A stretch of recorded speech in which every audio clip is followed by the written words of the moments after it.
I now call the order the May 10th, 2018 regular meeting of the Ann Arbor Historic District Commission to order. Welcome to the regular meeting of the Ann Arbor Historic District Commission. I'd like to take a moment to explain the order of the meeting, specifically as it relates to the hearing of the applications on tonight's agenda. Each case will be called, and we'll first hear the staff presentation and recommendations. Following this, the commissioners who served on the review committee will present their observations and recommendations. At this point, the applicant will have an opportunity to step forward and provide any comments or additional information about the application. Once the applicant has finished, members of the public who wish to provide comments on the current case may do so while please noting the time limit of 3 minutes per person. Everyone who steps forward will need to state their name aloud for the record and sign in at the sheet located at the podium and limit their comments to the application at hand. Following any public comment, the applicant may be called back to the podium to rebut any public comments and answer questions that the commission may have. Once all questions have been answered, the hearing will be closed and the commission will deliberate the application, make a motion, have a discussion, and then vote. If any members of the public would like to speak to general preservation topics and not to any specific application, opportunity is provided during the audience participation public commentary following the approval of the agenda. Everyone who would like to address the commission may do so and will be asked to state their name aloud for the record and sign in at the front podium. Thank you so much for coming this evening. Your comments are valuable to the commission. I would like to now introduce the commissioners. Here we have Commissioner Cope, Commissioner Epperson, Commissioner White. I'm Chair Commissioner Beeson. Does that work? Chair Beeson? Yeah, all right. Commissioner Chiano, Commissioner Rockland, and Commissioner, don't tell me, Hall. Got it. All right, next is roll call. Ms. Thatcher, can you please call the roll? John Mason. I'm here. Max Cope. Here. Anna Epperson. Here. Evan Hall. Here. Jessica Quijano. Here. David Rockland. Here. Robert White. Here. We've got a quorum. Everybody's here. All right. So now we're going to look at the agenda. So approval of the agenda. Are there any additions, deletions, changes to the agenda? There's one addition under K2. We're going to add modify the calendar, the meeting calendar. So would anyone like to make a motion on this? We have to do an emotion, right? To approve the agenda? To approve the addition? Either way. You can do it either way. Either way? All right, well then I'll just, hearing or seeing no objection, the agenda is approved as amended. Thank you. Check. All right, on to audience participation. Do we have any members of the public who would like to speak, come forward and speak for the record about general preservation topics? All right, not seeing any. E, unfinished business, we don't have any. F, we have F1 hearings, 444 5th Street. Go ahead, Ms. Thatcher. Thank you. This house was built as number 18 5th Street and first appears in the 1894 city directory as the home of John and Eva Steeb. Miss Christina L. Steeb occupied the house until 1913 or 14 when Mrs. Minnie Shingledecker lived there. Two-story home features a 2/3 width front porch with turned posts and corner brackets, consistently sized double-hung windows, wide board gable trim, now under vinyl siding, typical of Italianate vernacular houses of this era, and a side bump out. With the exception of the front porch, which was a later addition to the house, it is defined by its simplicity. January 2015, the HDC approved a 558 square foot, 2-story rear addition that has been constructed, and a new garage was approved in December of 2016, but that has not been constructed. Sites on the west side of 5th Street, south of Liberty and north of West Jefferson, and it backs up to Baugh Elementary's big playground. The applicant is seeking HDC approval to add 2 new wood double-hung windows on the south side elevation of the house, flanking an existing window. Here's the front of the house. Many of you have seen this house before with previous applications. The window that we're talking about adding windows flanking on either side of is this one here. It's on the first floor, south side, near the back of the original part of the structure. You can see back here is where the 2-story addition was built a couple years ago. Here's the window we're talking about. Can't see much in this photo because it has a storm window and it's wrapped up in aluminum. But we could see through the storm to confirm what the owner told us, that it is likely an original window, or definitely a pre-1945 window. So it does contribute to the character of the house. I'm going to come back to this photo in a second. These are a couple of photos that were in the packet. There are others in the packet as well. I just didn't take these shots because they weren't the side with the window on. Above is the existing conditions. Addition back here, here's the window we're talking about. The petitioner, the homeowner would like to add 2 windows, one on either side of the existing window. They are shown equally sized, so all 3 would be the same size, and they do have mullions in between. There's not a gap with actual wall in between. Let's see, they would also be double hung and wood, not clad windows. All of the windows on the first floor are the same size and on the original house, and all of the windows on the second floor are the same size. So it's easy, it would be very easy to distinguish these windows by varying their size, the 2 flanking the main window. The existing historic window is 27.5 inches by 68.5 inches tall approximately, and the 2 proposed windows are within 1/2 an inch of that. So staff believes that the installation of 2 new windows could be appropriate. We haven't really had many applications like this before where we're talking about adding new windows and new openings, except closer to the front of the house where you have determined in the past that it would be inappropriate to add something up front that might look like a historic feature of the house. But I think that if these can be distinguished, there is room for new windows back here on the side since it's less obvious, as long as they're distinguished from the original historic window. So staff does not believe that this work is appropriate. The proposed windows match the size of the historic window when they should be differentiated. If this historic window ever got replaced, you would have basically this, which was installed on the addition. 3 windows, equal sized. It would be very difficult to figure out where the historic opening was and what the original configuration was, because you would end up with just one large opening infilled with 3 windows.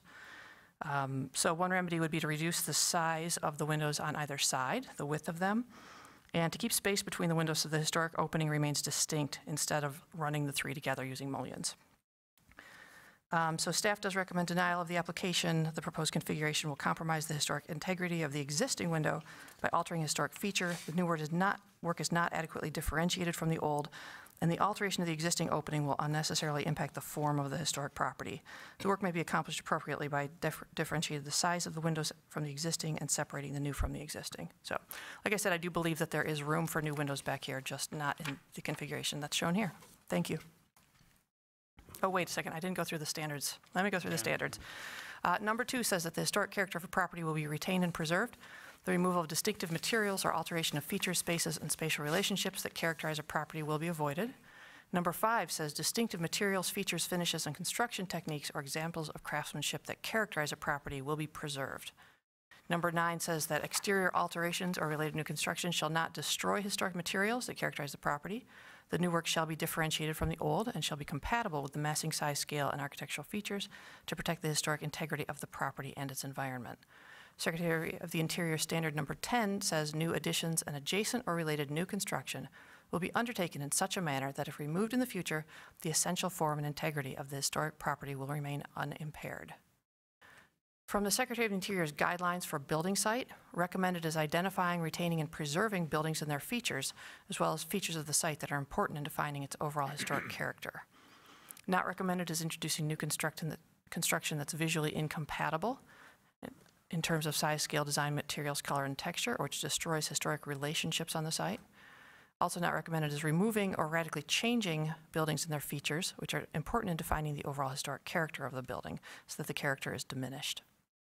From the guidelines for windows, it's recommended to design and install new windows when the historic windows are completely missing, or be a new design that is compatible with the window openings and the historic character of the building.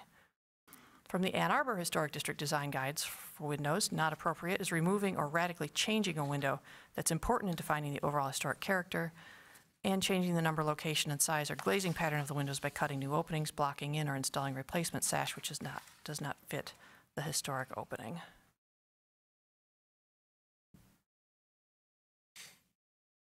All right, that concludes staff's report. Thank you. All right. Who was on the review committee? All right, you guys would like to give us your report? Yes, so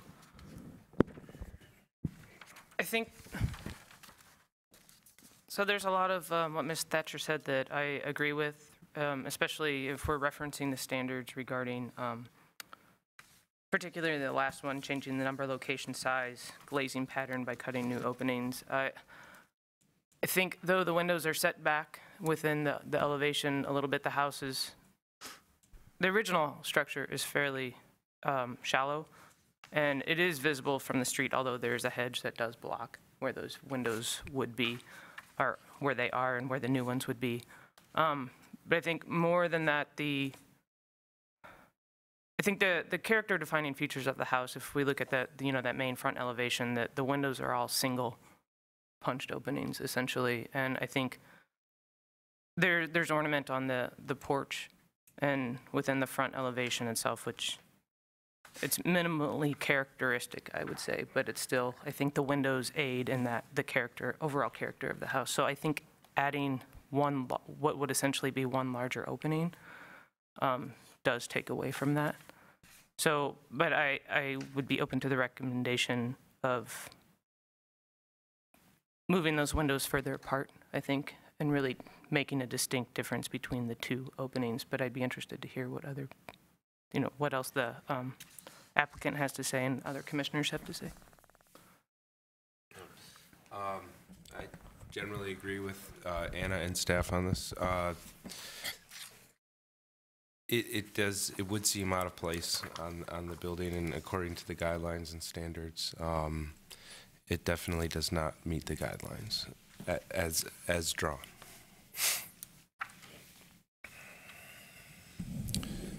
Okay. Thank you. Would the applicant please come forward, state your name for the record, and sign in?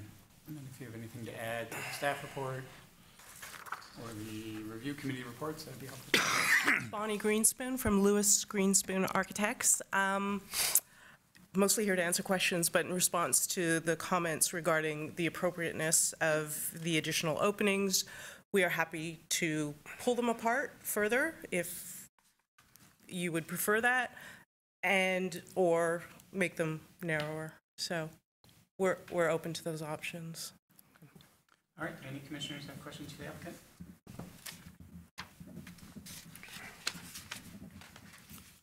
So I have one. Yes. Is the original window same put? Yes. The window in the middle? Yes. That one's going to stay original, right? Yes. Okay. It will remain as is, not to be replaced. Yes. The homeowner is here as well if you want to ask him questions. Any other questions out there?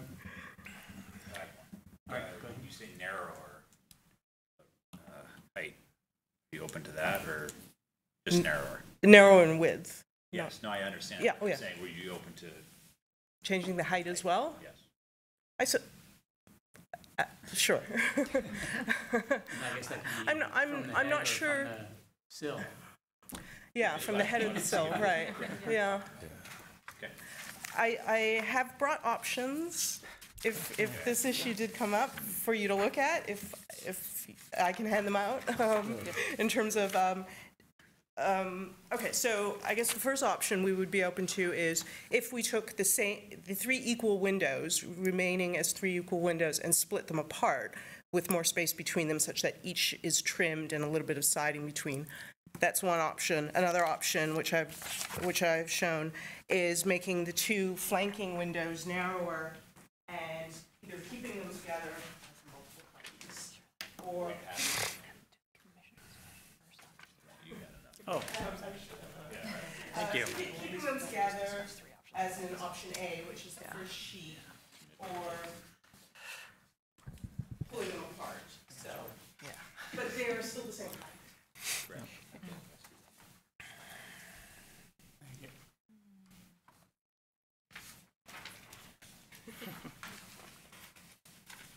You get to share. Thank you. Thank you. Get to share with the sick guy. Bonnie, the question I would have then on the ones that are pulled apart, Yes. look a little narrower, would that mean in the floor plan you'd have to make some adjustments on the storage space? Yes, but Okay.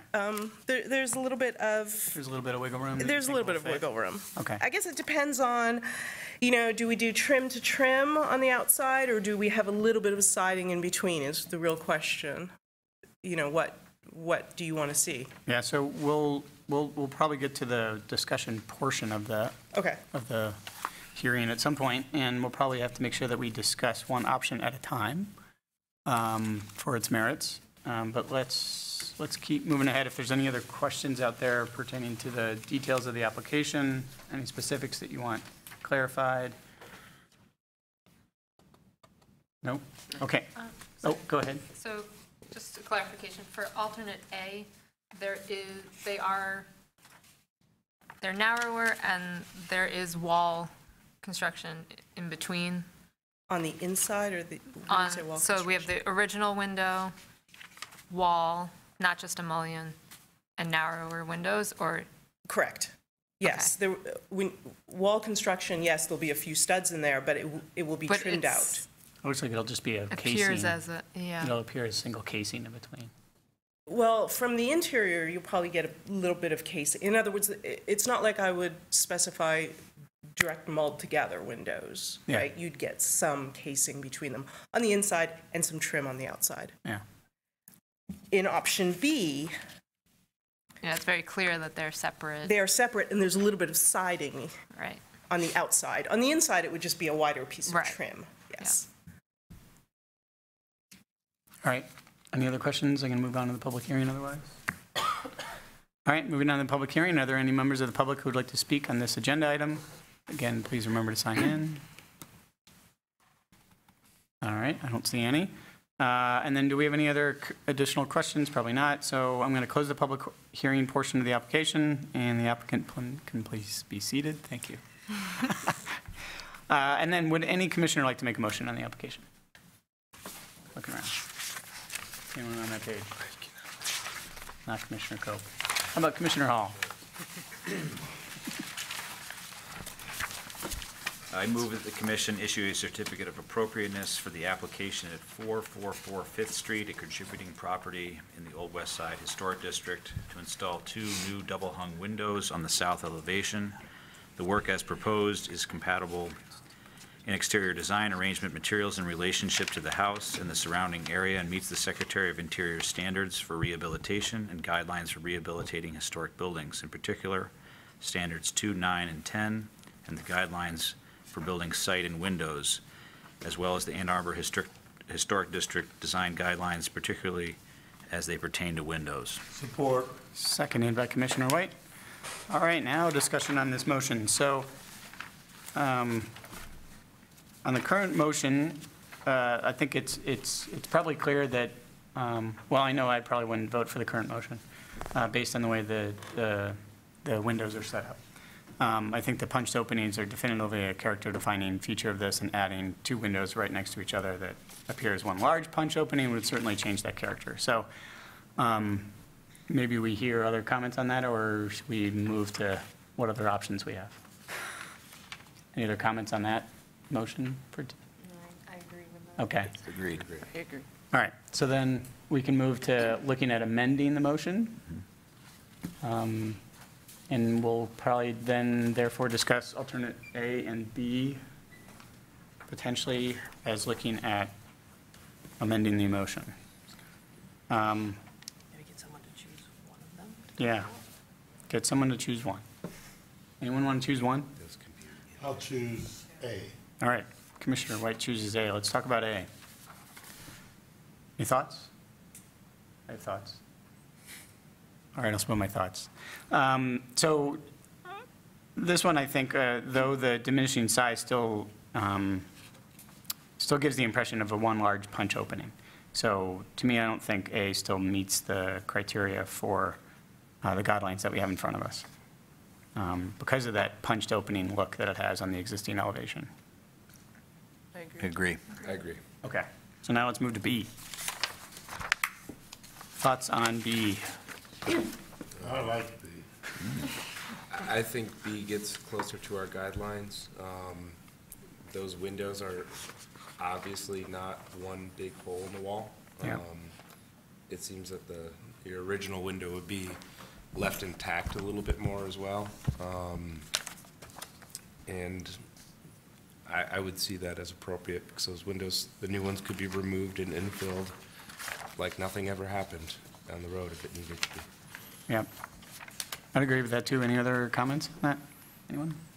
Sure. I agree. I feel like the first elevation we saw, basically the same two comments you had, where standard 9 deals with the differentiating, and they clearly weren't differentiated. I'd say in option B, or in alternate B, they are. And just in terms of standard 10, being able, if they're removed in the future, like having some evidence of that it was there, again, in the first thing we saw, that wasn't present, and I would say in this, it clearly will be in B. So the two issues I had with what we saw coming in, I think are resolved with alternate B. I agree. I'd agree with Commissioner Rockland as well. All right, good. I guess the other thought I had was about the windows. Under recommended, it says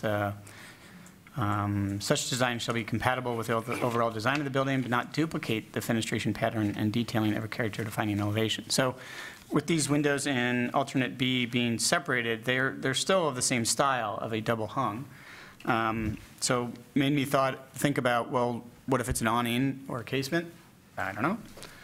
I'm probably okay with it being double hung because it's still going to differentiate itself enough, particularly on the last page of the packet that shows kind of the details of the window, or this page, sorry, the jams detail page. And the fact that how the mullions are meeting and the rails and the thickness of the rails and the fact that it'll be double pane glass, all that will pretty much differentiate itself without having to make it a casement per se or a awning. But I'd like to hear some other thoughts on that. I think that the size differential is enough to differentiate the old from the new, for me. I don't think that changing from double hung to casement would make much of a difference. Yep. Okay. Any other thoughts? I was just curious, and Commissioner Hall brought it up, is anyone concerned about the heights also being the same, now that we've gone narrower? I'm not really concerned with the heights because all the windows on the original house are the exact same size. And these two are narrower. And I think that the height-wise, just shrinking them down will be enough differentiating. I agree. I mean, the standard says that you should differentiate. They did, yeah. As long as you differentiate, I think it's okay. It's clear. Yep. Yeah. Okay. All right, so I'm going to amend the motion. Who made the motion? Okay. I move, do I read the whole thing? I'll read the whole thing. I move that the commission issue a certificate of appropriateness for the application at 444 5th Street, a contributing property in the Old West Side Historic District, to install 2 new double-hung windows on the south elevation as indicated in alternate B that was handed out at the meeting. The work, as modified at the meeting, is compatible in exterior design arrangement materials in relationship to the house and the surrounding area, and meets the Secretary of Interior standards for rehabilitation and guidelines for rehabilitating historic buildings, in particular standards 2, 9, and 10, and the guidelines for building site and windows, as well as the Ann Arbor Historic District design guidelines, particularly as they pertain to windows. Support. All right. Probably didn't have to read the whole thing, I guess, but. All right. Seconded by Commissioner White. Any other discussion on the motion now? I think that room is going to be really great with Yeah, it 2 new is. windows on the south elevation. All right, let's, ready to vote? I think so. All those in favor of the motion, please say yes. Yes. All those opposed, say no. All right, the motion carries. Your application has been approved, and you will receive written notification from staff. Please note that you must apply for any building permits, or permits in general, from the city before beginning your project. Thank you. All right, and the next is hearing F2, 215 South State Street. Ms. Thatcher. The storefront occupies a portion of the Brown House Foster's House of Art at 213 to 217 South State Street. There's a very interesting history attached, but let's jump right here to what this house looked like in 1914. You can see that this was a really cool Italianate brick home, and you can see that there was another home here to the north where CVS is now. And this was a commercial addition in the arts and crafts style that was added on in 1913 in order to make the house more viable, and the owner hoped to not have to knock it down as the commercial and office spaces were creeping around it. Very cool. Look at this. It's I don't know what you even call this, but the faceted glass. It's like a bow window with lots of narrow, flat panes. Faceted on a curve. Brackets are still in this eave up above. The corner little coins are still there. They're painted over, unfortunately. They're still there. And and this this transom is still there. The opening for the door is no longer in the center. You have to go into the building. So here's what it looks like now. That transom is still under there, but unfortunately somebody put up this, I don't even know what you would call this, slate of all things, to tie this half of the building into this infill that was put in the front of the house. You can still see the Italianate house back here, and you can still see a lot of this storefront is still there. And here's that beautiful window under the transom. Yep, you've never noticed it, and probably 99% of Ann Arbor has never noticed it, unfortunately. The solution for that is going to be to get rid of the slate someday, but for now, we're not talking about that. Yeah, today we're talking about a sign. And AMA has significantly cleaned up the front of this building. It's got a lot going on. They're proposing to add a sign, basically a valance, as if this were a canvas awning below the slate, which I'll show you in a second. It's at about the same plane as the Get Up Vintages sign on the other side of the joint business entrance. It's 1 foot 4 inches tall. It is just a, the canvas awning with a graphic printed on it, 22 feet wide. It would be attached to those, the wooden rafter tails like this. You can see that it ties into the Totoro sign over here, and it's about the same height as the Get Up Vintage over here. This storefront's got a lot going on, things that might not be approved today, but nevertheless, they are there. And as long as they persevere, staff doesn't have really big issues with this. At the review committee meeting, we discussed whether this was further obscuring that beautiful leaded glass transom. Maybe it is, but you can't really see it from the street now anyway, if you're looking head on. This is from a Google camera, so this is a little bit higher up, but it's mostly obscured already. And this is not anything that's of a permanent nature. The business changes, it's coming down. We also discussed one option, which would be if anyone had hesitations about adding this sort of a valance in this location, to just put in the motion that it applies to this business only. And that if a new business comes along 10 years from now and takes it down, they can't necessarily get a staff approval to put it back up again, that they'd have to come back to the commission for a new sign. But again, that's only if you have misgivings about it. Let's see.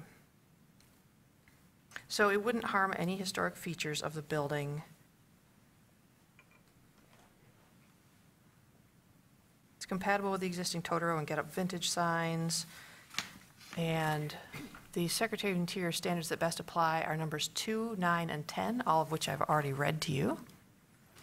The Ann Arbor Historic District Design Guidelines for Signs say it's appropriate to install signage that's compatible in size, style, materials, and appearance to the historic resource and district, placing signs to align with others along the commercial block face, and installing signage that is subordinate to the overall building composition. So really, I did get one public comment that wasn't addressed to the HDC, but to the Planning Commission, about how, maybe this wasn't appropriate, maybe it was not the most tasteful thing that they'd ever seen. We're not here to decide taste, we're here to decide whether or not this is harming or distracting from the historic building. So staff does recommend approval and thinks that it's appropriate, meets the design guidelines and the Secretary of the Interior standards. Thanks. All right, Commissioners Cope and Epperson, anything to say on your site visit? I generally agree with staff on this report. There's it's going to meet our guidelines, and what features we would like to see there are covered up already. So I don't think it's doing any harm, and it's completely removable. I would add into the motion that it would be for this business only, and I would recommend that. I also agree with Ms. Thatcher and Commissioner Cope. I think the sign does meet the guidelines. It won't be attached to any of the original structure, and it is easily removable. I would like to see the motion, the addition to the motion, that it's for this business. All right, would the applicant please come forward? Provide your name for the record, please sign in, and if you have anything to add to the staff report or the review committee. No one's here? No. Oh, well, this will go fast. Public hearing, are there any members of the public who would like to speak? Nope. And commissioners have questions that they want to ask to ourselves? I'm going to guess no. All right, I'll now close the public hearing portion, and the applicant who isn't here can be seated. And then would any commissioner like to make a motion? All right, Commissioner Rockland. I move that the commission issue a certificate of appropriateness for the application at 215 South State Street, a contributing property in the State Street Historic District, to install a new 22-foot by 1-foot 4-inch valence sign as proposed. The work is compatible in exterior design, arrangement, texture, material, and relationship to the rest of the building and the surrounding area, and meets the Ann Arbor Historic District design guidelines for signs and the Secretary of the Interior Standards for Rehabilitation and Guidelines for Rehabilitating Historic Buildings, in particular, Standards 2, 9, and 10, and the guidelines for storefronts. Support. Seconded by Commissioner White. Any discussion on the motion? I kind of feel like the valence will just block more of the interior space and their front signage, but that's their prerogative, right? And it is really too bad that the existing slate roof already covers up what I never even noticed. Because that was really, now I'm going to have to go look at it. I did notice that the roof on each side seems at different elevations. Is that accurate? Like it seems like it is it? It's straight across, but it's slightly recessed on the south Oh, side. so okay, so it's yeah, back. It's got a jog. Yeah. Okay. Yep. All right. You ready to vote? I have a question, or just Oh, want to yeah. make sure, a clarification. There were two sheets in the packet. I think, well, I'm pretty sure that there's an old one that said 7'6" as the height. And I'm just sure that we're disregarding that, and the height of to the bottom of the sign from the sidewalk is 8 feet. Says eight. Yeah. That's what you said in the report. so- That's the correct Okay. drawing, All yeah. right, Sorry so- if those both got in there. Nope, that's fine. Just want to make that clear that it's 8 feet. I feel like it's obscuring that incredible glass. What I like about it is that it's attached to that awning that's obscuring the glass. So if anyone takes that awning down, the sign will have to come down too, obviously. So that's like set up well for the rest, for some future restoration.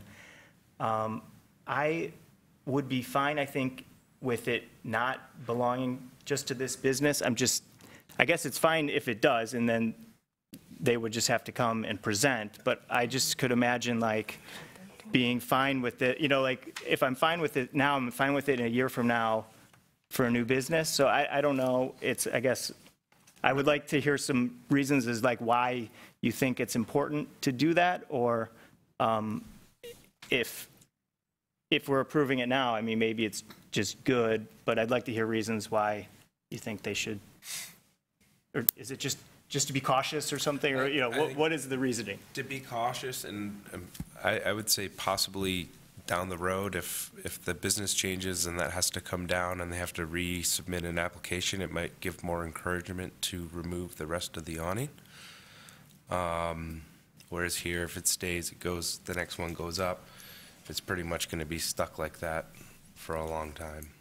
Well, the awning's been there since 1913. 30? 13. If you look on page 5, That's all right. you'll see the awning. That's it. Oh, well, F2, I think, is just the Isn't that just? Picture. Yeah, the building later housed a branch of Goodyear's department store, which added a Cars slate are not roof 1913. Yeah, but look at for the cars. Normandy effect. So it's not 1950. Bob, those are 90s. That's a 90s. So the It's a article, 90s car. Yeah, I think this came from the architectural guide. So the house was built in 1872, the storefront addition was built in 1913, and the slate was added sometime after 1949, okay. whenever Goodyear's was in Maybe there. that's what happened to Mr. Foster. It's I not hope on this not. period of scene. No, it's not. Very good. Just According missed to it. us, right now. Okay, All let's right, vote. so any last thoughts on the motion as it stands as to whether or not we need to add the portion about any new business moving in? No.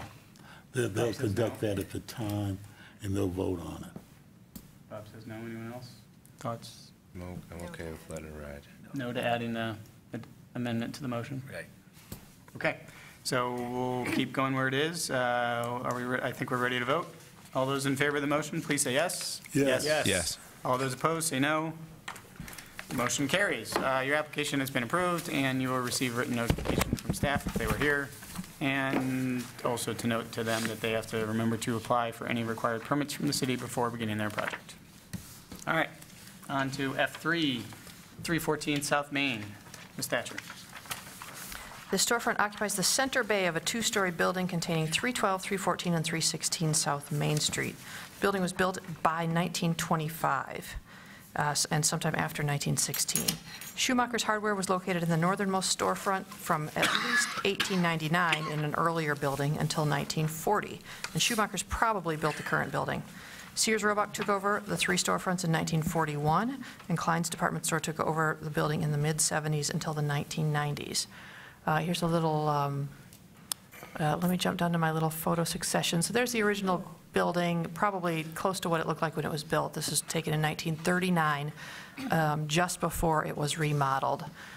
Pretty traditional, some nice features, nice big glass transoms, 30s style storefronts. And here's what it moved to in 1940 when Sears took over. And you can see that they obliterated the storefronts. The three bays were all removed, so there are probably not remnants, well, there aren't remnants of those original bays at the first floor level. And you can see that they also appear to have taken out all of the windows as well. You see a couple of supports here, but nothing else behind that glass. By 1990, even the windows were gone, and Klein's had hung their sign over the ribbon of windows on the front. And you can also see the beautiful building next door when it was wrapped in steel panels. So anyway, back to today. In January of 1996, the Historic District Commission approved plans for the remodeling of the facade. And in 2012, this entry awning was approved, this red one right here. So Rush Street is out of business now. And a new business, the Blue Llama Jazz Club, is hard at work on the interior of the building. And I need to note that the official status of the building in the Downtown Historic District Survey is contributing. We talked about this a little bit last November when the ARC came in next door in the same building, but no determination was made that it would be anything other than a contributing structure. Really, the massing is about it for original features that contribute to the historic character of the district. So the application, you can see that just note the inset storefront the way it is here. This is proposed to come down. This is just a stucco feature that's hung on the side of the building. Its lighting will come down. These little lights will come off. The Rush Street signage obviously will come off as part of this proposal. Just a couple more streets. You can see the inset here that's important to understanding the new application, which I'll show you in a second. The ARC has recently submitted for permits to start their work on their new storefront and some interior lobby remodels. So they are moving forward with their work. So Blue Llama does want to demolish the storefront, the glazing, and it was wood surrounds, and remove the stone base that was on either side of the storefront. basically smooth it all down and then put in a new storefront. The door would be flipped from the right side to the left side, big bank of windows, rounded off the corners for a very sleek, almost deco look. This is a projecting canopy. There was one hiccup with this application. The original application showed a 6-foot deep canopy, metal canopy. And sign regulations say that a sign can't be more than 4 feet from a building unless it's on a theater or a marquee. The Arc next door has an 8-foot canopy that they're going to be building with the Arc sign on it.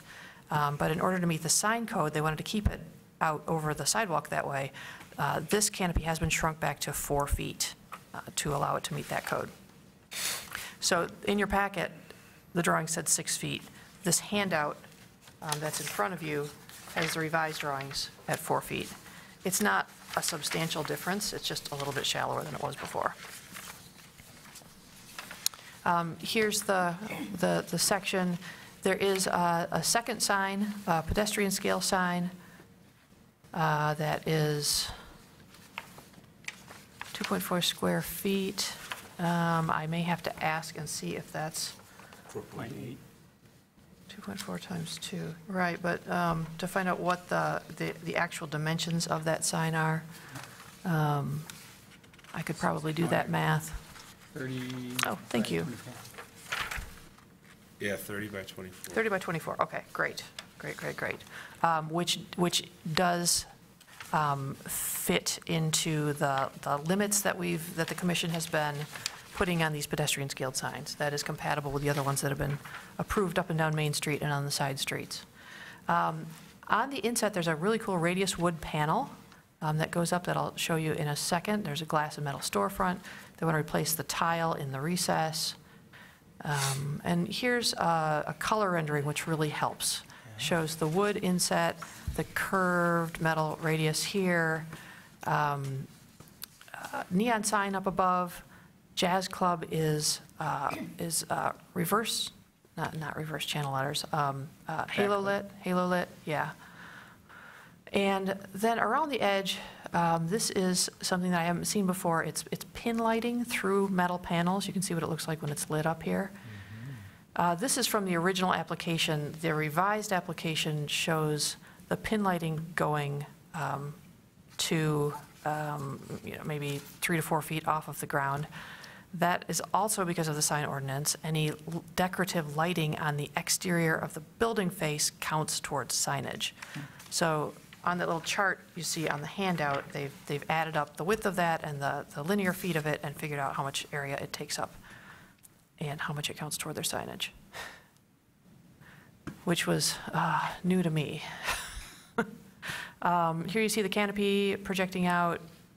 It's a cool storefront. It's I'm not sure that this would really be appropriate on many downtown buildings. If this were an 1880s Italianate red brick storefront, I'm not sure that it would go over as well. But this building has been so muddled and is just basically a blank canvas of stucco. It's compatible with the Arc next door. Oh, here's some details. And I've sort of squashed the two drawings together here to help you compare. Blue Llama made a good effort to align, this is just a jump here because it's two different drawings, to align their storefront with the height of the Arc storefront. So that's all very compatible, and that is aligned with the building next door, which is much more historic. Their canopy is up slightly higher than the Arc's. The Arc sticks out 8 feet, theirs sticks out 4 feet. That allows people to see the signage on the side of the Arc's canopy, so it works well together. I couldn't really do it in color because the renderings were at different angles. I wanted to point out one more thing, so. Yeah, so by way of comparison, this melange canopy, awning, whatever it is, that sticks out 4 feet right now. Yeah. So Rush Streets will be 4 feet.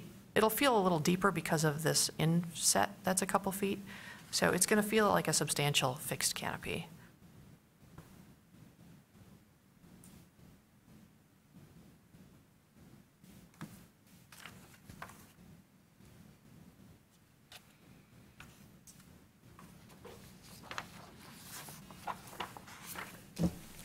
The canopy, the 4-foot deep canopy is 14 inches tall. We talked about the signs a little bit. Oh, there's also an LED light strip up here under this metal cap. It's just a strip of light it can only shine down. It's the only way available to it.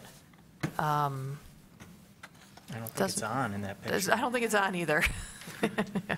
But there's a little wood panel up here that it would illuminate a little bit.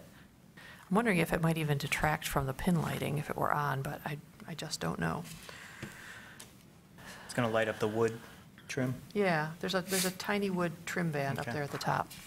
So from the Secretary of Interior standards, number 1 says a property will be used as it was historically or be given a new use that requires minimal change to its distinctive materials, features, spaces, and spatial relationships.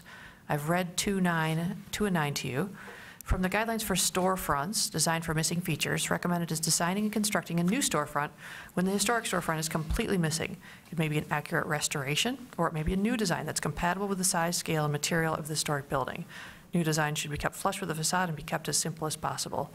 As much as I got the sense that these folks would have liked to have pulled the storefront out in order to gain a little bit more space inside the store, that would trigger a site plan review because they would be adding floor area to the business. So they're opting not to do that. We did have a discussion about it. Also appropriate is designing and constructing a new storefront when the storefront's completely missing. That's a repeat. Signs, appropriate is installing signage in the historic band area of the building, typically the area above the transoms, installing signage that's compatible in size, style, material, and appearance to the historic resource and district. Also placing signs to align with others along the commercial block face. One of the commissioners pointed out at the review committee visit that there's not really much neon on Main Street, but it's been creeping into other areas, and especially on East Washington and West Liberty. And I think I don't have concerns about this fitting in well. I think it fits in well in those Ark's gonna have those neon, commercial too. blocks. Yes, and the Ark will too next door. Yeah, it's just not up yet. Yep. And that does it for the staff report.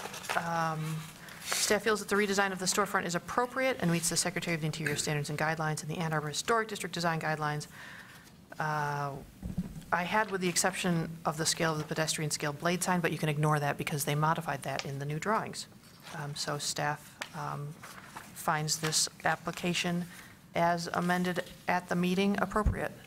Thanks. And if somebody could work that into the motion like we did the last one, that would be great. We can do that.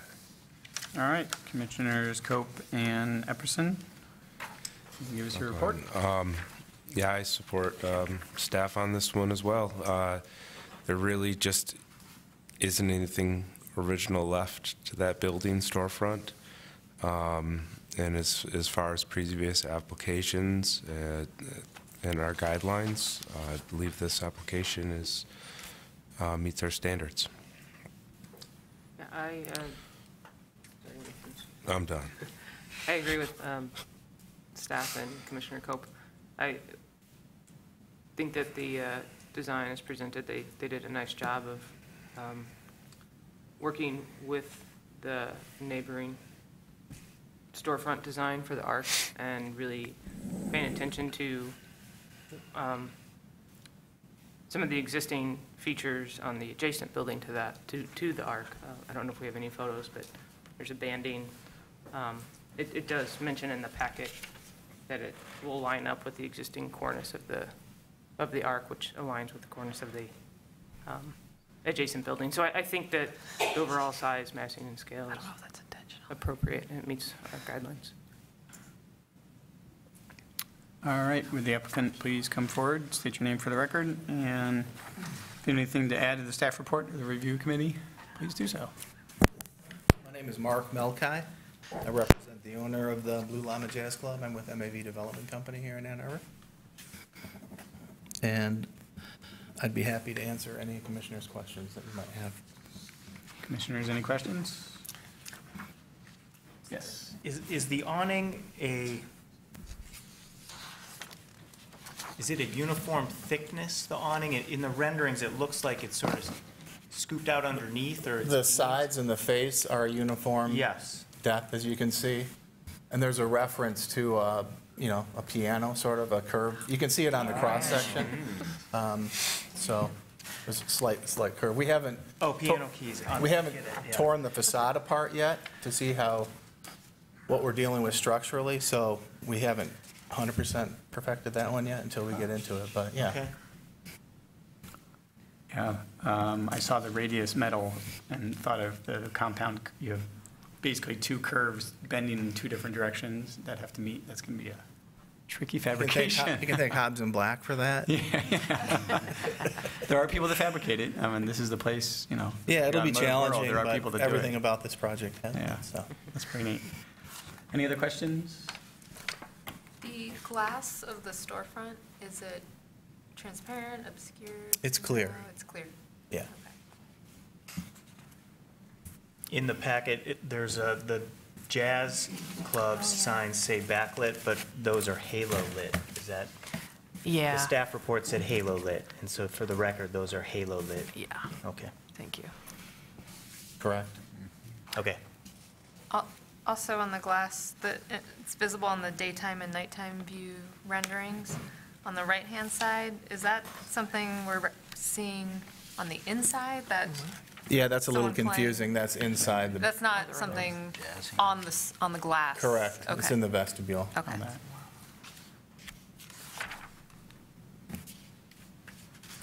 Any other questions? Moving on to the public hearing. Are there members of the public who would like to speak on this agenda item? No. Commissioners, additional questions? No. All right, I'll now close the public hearing portion of the application. The applicant may please be seated. Thank you, Mark. Thank you. And would any commissioners like to make a motion on this application? Also taking note as to Ms. Thatcher's request. Which I forgot what it was. What was it? To add the, Oh, the, as amended at the meeting. as amended at the meeting, Yeah. same thing. It wasn't technically amended at the meeting. We got it a few days ago, but since the packet went out, that looks different than the drawings that you're looking at tonight. We just need to amend that the canopy will be 4 feet deep instead of 6 feet. That's it. Oh, and the size of the sign, too. That's why I just say as amended at the meeting. As Yeah, amended. well, just say the pedestrian scale blade sign does not exceed, et cetera, in the motion currently. So it's really just changing the 6 feet to 4 feet. I think, that's it. Yep. So I think the Oh, rest. yeah, yeah, so you could just change the number 6 to the number 4. Okay. Yeah. Commissioner Kiana. I move that the commission issue a certificate of appropriateness for the application at 314 South Main Street, a contributing property in the Main Street Historic District, to remove an existing decorative stucco feature with lighting on the second floor and remove most of the existing storefront, and install a new storefront window and door system, a 4-foot fixed canopy, Blue Llama Jazz Club signage, and accent lighting on the following condition. The pedestrian scaled blade sign does not exceed 30 inches by 24 inches or 720 square inches, also as amended at the meeting. The work is conditioned is compatible in exterior design, arrangement, texture, material, in relationship to the rest of the building and the surrounding area, and meets the Ann Arbor Historic District design guidelines for storefronts, signs, and lighting, the Secretary of Interior's standards for rehabilitation and guidelines for rehabilitating historic buildings, in particular standards 1, 2, and 9, and the guidelines for storefronts and building sites. Support. Seconded by Commissioner White. Is there any discussion on the motion? Seems like with the existing structure, this, as we kind of mentioned before, it's kind of a blank slate. So you're kind of starting fresh and changing it out for something different. It's going to be a great addition to downtown. It'll look good. All right, let's vote. All those in favor of the motion, please say yes. Yes. All those opposed, say no. The motion does carry. Your application has been approved, and you will receive written notification from staff. Please note that you must apply for any permits from the city before beginning your project. Thank you. All right, now we are on F4, 1550 Washington Avenue.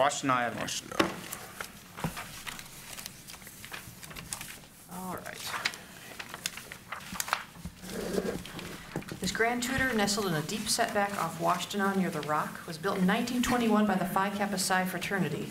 Three pairs of brick pillars line the driveway and feature the Greek letters of the fraternity and the initials of law professor Jerome C. Knowlton, who lived next door. It was purchased in 1971 by the Zeta Tau Alpha sorority, who received a preservation award from the Historic District Commission in 2013, at the northwest corner of Washtenaw Avenue and Hill Street. The applicant is seeking HDC approval to construct a rear addition, covered bicycle parking, a dumpster enclosure, to reconfigure an existing parking lot, construct a new 5-space parking lot, add a service door and stair on the north elevation of the existing house, and expand the front entry stoop to accommodate a new barrier-free path from the rear parking lot to the front door. This is the front of the house. A straight line out would be the corner of Washtenaw and Hill. There is a smallish 7-car parking space with a large circular drive that goes out to the corner. That's not the parking area that they're talking about, though. That would remain unchanged. Notice these steps going up here from the parking and that there's this low wall here. Pretty hard to get to the front door if you're using any sort of mobility aid. So part of the proposal is, instead of going up the stairs, to add a path leading from a new accessible parking space in the back around the side of the house and up onto this patio. There's also a couple of steps here.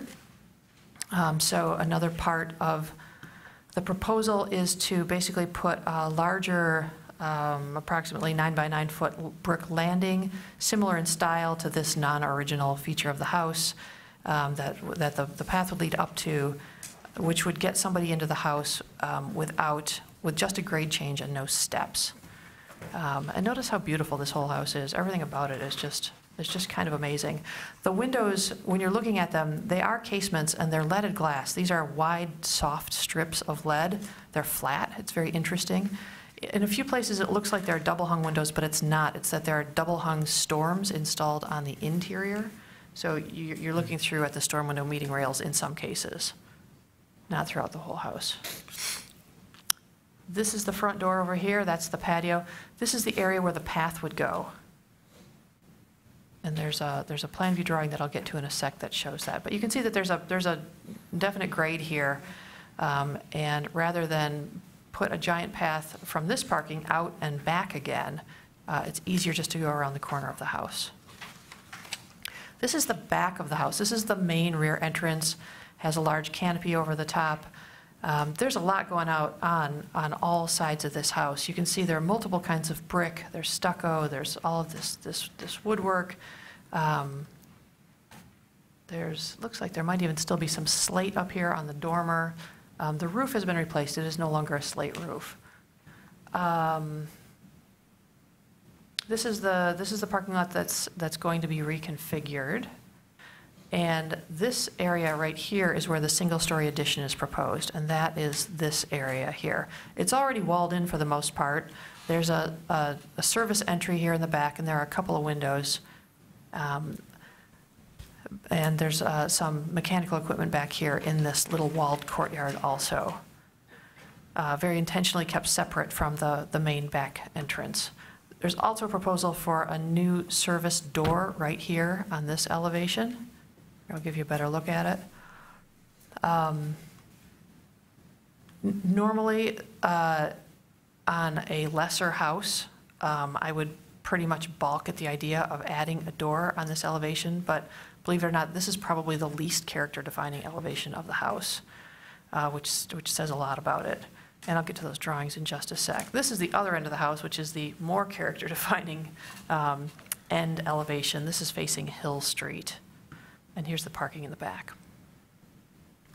Existing parking lot picture that was from the application. You can see that you pull in off of Washtenaw and you curve around the back of the house and it's slant in and then there's no place to go. So you have to back all the way back out again in order to get clear of these cars and do a turn and come out. So obviously doesn't meet code. Since this is an addition to a commercial building, fraternities and sororities are considered to be commercial because of the number of occupants that they have. It does require a site plan. So once a site plan is required, lots of other requirements kick in, like a more standard parking lot with spaces that meet space requirements and aisles that meet aisle widths. This is looking from the, let's see, the house is slightly at an angle, so this is looking toward Washtenaw, which I would call sort of east. Northeast. Northeast, thank you. And this is again where the addition would go. It's pretty quiet out there now that the students are gone. Though the Chi-Fi house next door, some gentlemen were moving out by throwing everything out of their third floor windows, which was kind of alarming. But it was pretty efficient. This is the shared driveway, comes off of Hill Street. It's pretty wide. I walked it off, I think that I walked it off at about 28 feet. Normally, there's parking along the side here. There are a couple of new no parking along the driveway signs here. I'm not sure what's up with those because traditionally people have always parked on one side, and there's plenty of room to get by with two cars into the two driveways. This is obviously Zeta Tau Alpha's, Chi-Phi's is over here. There's a couple of shared dumpsters. Zeta Tau Alpha would like to have their own dumpster, and it's going in a dumpster enclosure back here in the same general area. I'll show it to you on the plans. Take note that 5 new parking spaces are proposed. This is a survey stake that looks like it's 25 feet back, which is how far you have to be back from the road before you can start parking in one front yard when you're on a corner lot. This house and parking gets very specific because of the strange setbacks by having 2 fronts on a kite-shaped lot. But 3 parking spaces are proposed here, right off of the edge of the pavement here, and then 2 more between these 2 large trees. This is another shot. I'm standing on the sidewalk right here. The pillar is right next to me, or maybe here's the stake. Here are the 2 trees that would have 2 spaces between them, and here's where the 3 spaces would go. This is a shot looking down Washtenaw toward campus. And this is also from Hill Street a little bit farther, closer to the corner. Beautiful trees. This is a shot that I've just gratuitously thrown in because I think the house is so beautiful. I really do appreciate the way that the sorority has always been extremely responsive and asking lots of questions about what the appropriate things are to do per historic district rules, much more so than most of the other fraternal organizations on the University of Michigan campus. So here's the proposal. The things that are new is the parking lot is not bigger, it's just cleaned up. They'll end up with 11 spaces, 10 on this side and 1 new accessible space with the required striped off area next to it for van access. And here is the shared driveway wrapping around to Washtenaw. These are the 3 plus 2 new parking spaces proposed along the driveway. New trash enclosure back here, entirely on their property. And this is the new accessible route meandering around the edge of the house, but not meandering too much, and up the little embankment and onto a new front landing. Looks like it's actually 10 by 13. So you can still get from the parking lot up a couple stairs, nice big brick patio, up a couple more stairs, and you're in the front door. The setback lines are a little bit crazy. You can see them here. It goes around here, and then it goes back.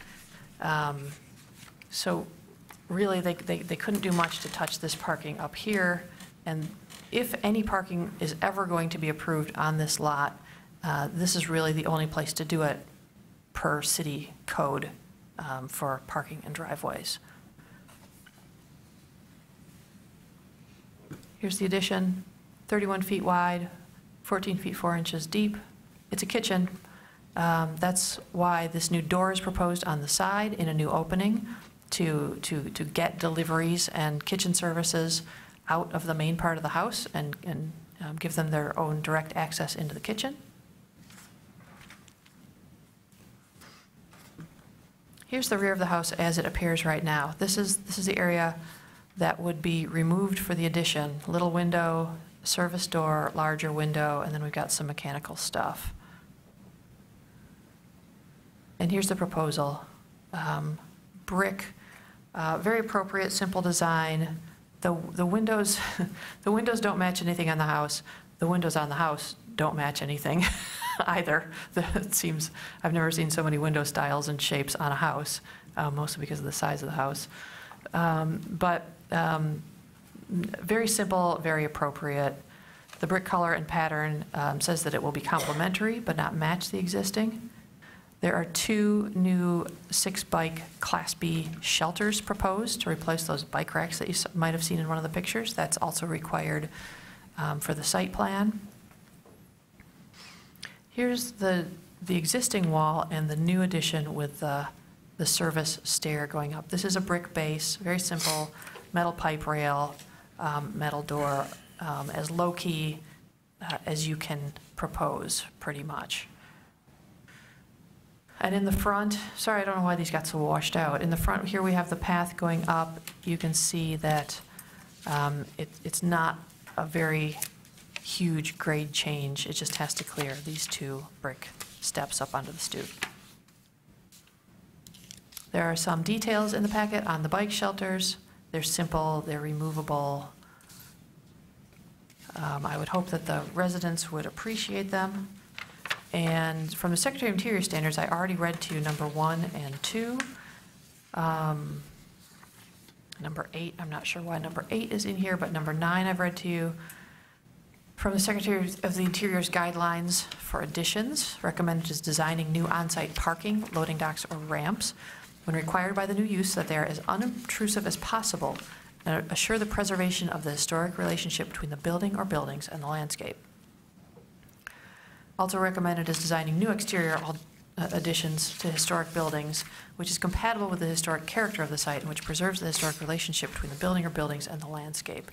Not recommended is locating new construction on the building site where important landscape features will be damaged or destroyed. For example, removing a lawn and walkway and installing a parking lot.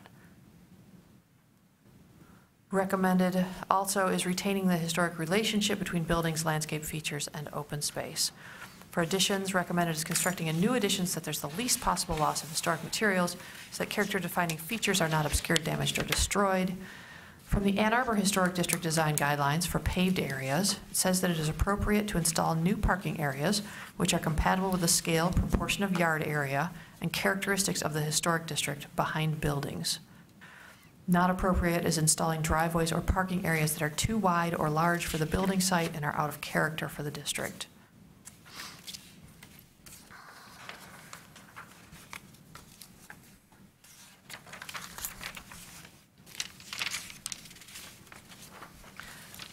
When it's the applicant's chance to come up, I'd love if you could talk a little bit about the mechanical equipment that's being displaced.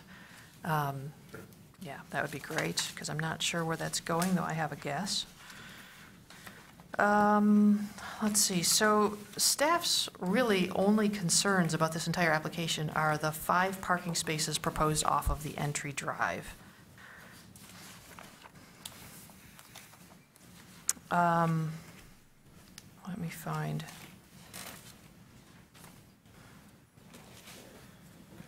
So I'm fine with the proposed changes to the existing parking area, which brings them up to meet code.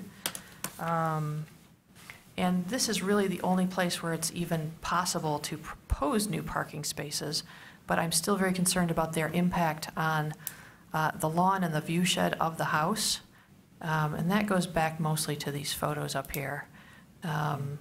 So basically from this tree over here that's kind of in the distance, up to this, that's the little stake in the lawn, will be parking spaces for cars. The tree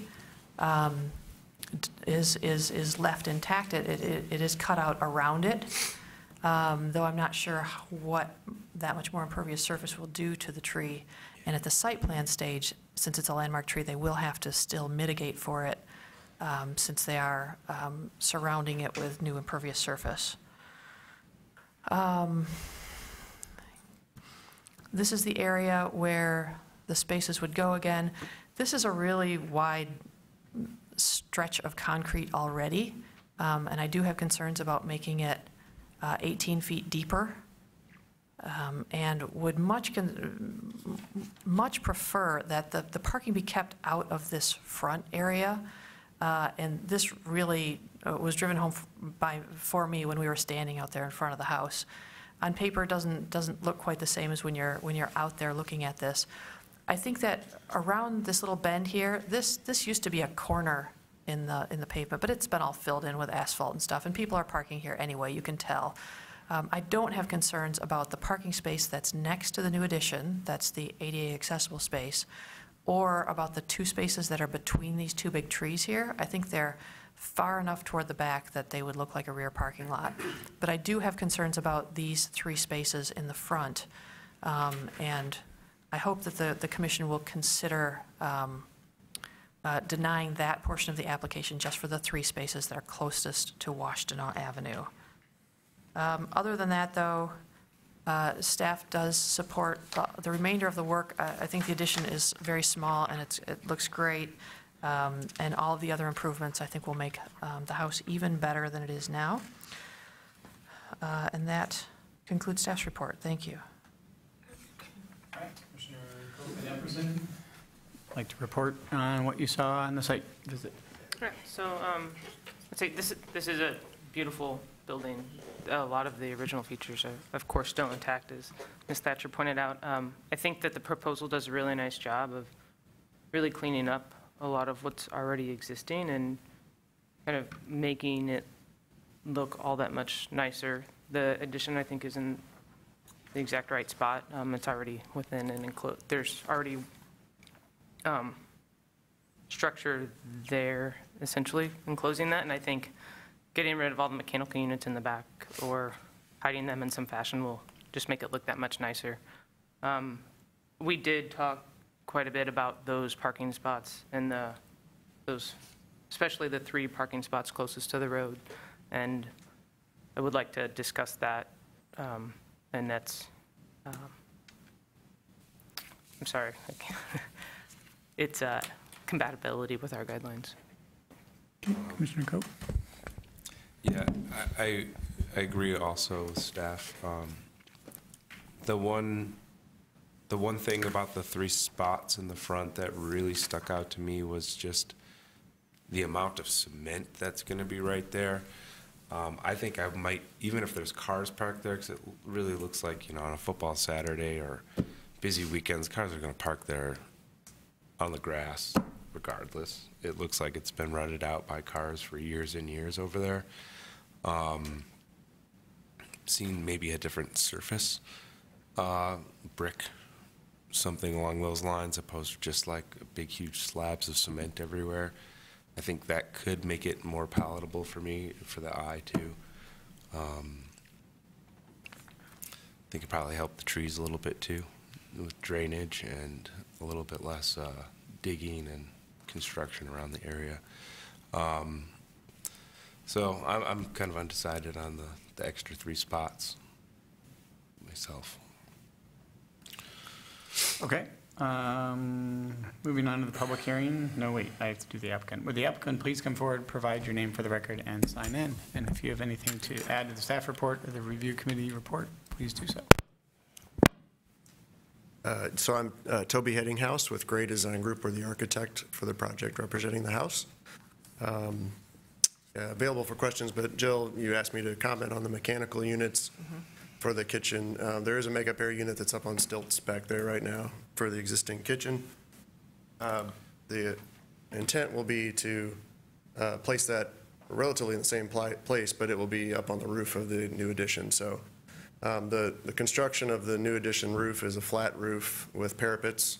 So once we get into the cutting sections through that, we'll study the height of the units, and we're trying to lower that roof behind the parapets as much as possible so that we can hide as much of those units as we can. So, Are you guys redoing a lot of the, like what we see on this floor plan? Is this all new space, rearranged to? Some of it, so layout? yes, we're doing some work on the inside. So Okay. the reason for the kitchen addition is because they need more dining space and meeting space inside for events. So this is pulling some of the current kitchen out of what is going to be the new dining space? Correct, yeah. The current kitchen, if you can see that white square, that's the stair that goes up through the building. Everything from the right of that stair and the plan to the right is all the existing kitchen. The current So condition, I think. this allows us to So expand. it's adding like a little servery and some more like little spaces to sit. Yep. Was there a reason that you weren't able to look at the door on the entry that goes to that stair, that winding stair, the walkway coming from the parking lot? I'm going to do some pointing, but, oh, here, you have it up there. Yeah. So yeah, move your mouse up a little bit, like having the, a little more, a little more, a little more. So the door off that side and try and rearrange the kitchen. That way it gets the door with the steps away from that view. Also, I could see that eventually, especially since deliveries are going to be coming in that way, that eventually you're going to probably want to put an awning or a covering on that side, You're saying on the on the current location current location? of where you have it proposed. It, you know, it screams it's going to need a covering or an awning, because the snow, the rain, it's going to scream that eventually. So I'm wondering if it might just be good to look at how to redo the whole interior space to get the kitchen to work so that the door deliveries are on that spot right there where the mouse is now. That way you can have the covering in the area and it doesn't affect the elevation of the house itself. Yeah, the challenge we faced, we actually did look at that at one point, but the elevation difference, the finished floor of the kitchen requires that many steps up to it, and without, reworking that exit stair somehow, we just couldn't fit it in there. Yeah, or even in So, that little walkway area, I guess you'd have to have like a ramp up or steps up. yeah, it got really congested right there. Yeah. So, Yeah, so I'm kind of torn. I'm sure there's going to be a lot more on the discussion side of things when we get to it, and we'll probably pull you up for more questions. But any other questions for the applicant on the current proposal? You mentioned a parapet around that new addition to conceal the equipment. So what's drawn in the elevations, is that inclusive of that parapet? Or It is. would you be going taller? no, it would No, not be okay. taller. Okay. I doubt that it would completely screen those units. We'll do the best we can to hide as much as we can. And also, looking at the proposed north elevation, or I guess that or the plan, is it intentional that that north wall would be in the same plane as the existing north wall? It is in the same There's no plane. off, okay. Did you look at how that would affect your interior layout if it was If it offset was slightly somehow? offset, I think it would still work if that was a requirement, certainly. Okay. Well, as long as it was maybe 4 inches or something, just to change plane, it would still work. If it was much more than that, it might start to really compress the Constrict. layout of the kitchen. Okay. One more The question. one thing, I'm sorry. Okay, go ahead. The one thing on that topic was, there is a band, a wood band that we're lining up with on the existing building. And our intent was actually to do something similar around the top of the parapet to continue that line around to the other side. So that was really the original reason why we didn't do an offset. Right. but Maybe, it not quite could sure be- how the detailing would work, where the new cap, let's say, would meet the existing trim there. But yeah, And and that this, might still be in development, but, It looks like if the brick wall is pushed in, it would have to be at least the width of the downspout. which The is depth probably of the close to downspout. 4 inches Yeah. or so. And then meeting the wood, it's almost like a cornice detail, small little, A little bit. it's got Okay. some yeah, relief to it. and maybe if I could have some guidance here, I mean, we were actually going to try and recreate that same band at the top of the wall and take it all the way around. And if, in the spirit of differentiating this from the existing building, is Right. that the approach that would Possibly. be? I'd be curious to, Yeah, I mean, we could get to discussion on that too, but there is a way, yes. Any other questions for the applicant? All right, Yeah. go ahead. Oh, Commissioner Rockland, go Yeah. ahead. Along that same questioning, if I was asking a very similar question to Commissioner Quijano's about that north elevation and how the new wall was going to meet the existing wall. And I suppose if it does stay, I was just wondering if you were thinking of like keying in the bricks so that it was actually merging with the historic building, or if there was going to be like a brick joint all There'd the be way a down. joint And there. Obviously, the second one would be preferred. I think even better would be insetting.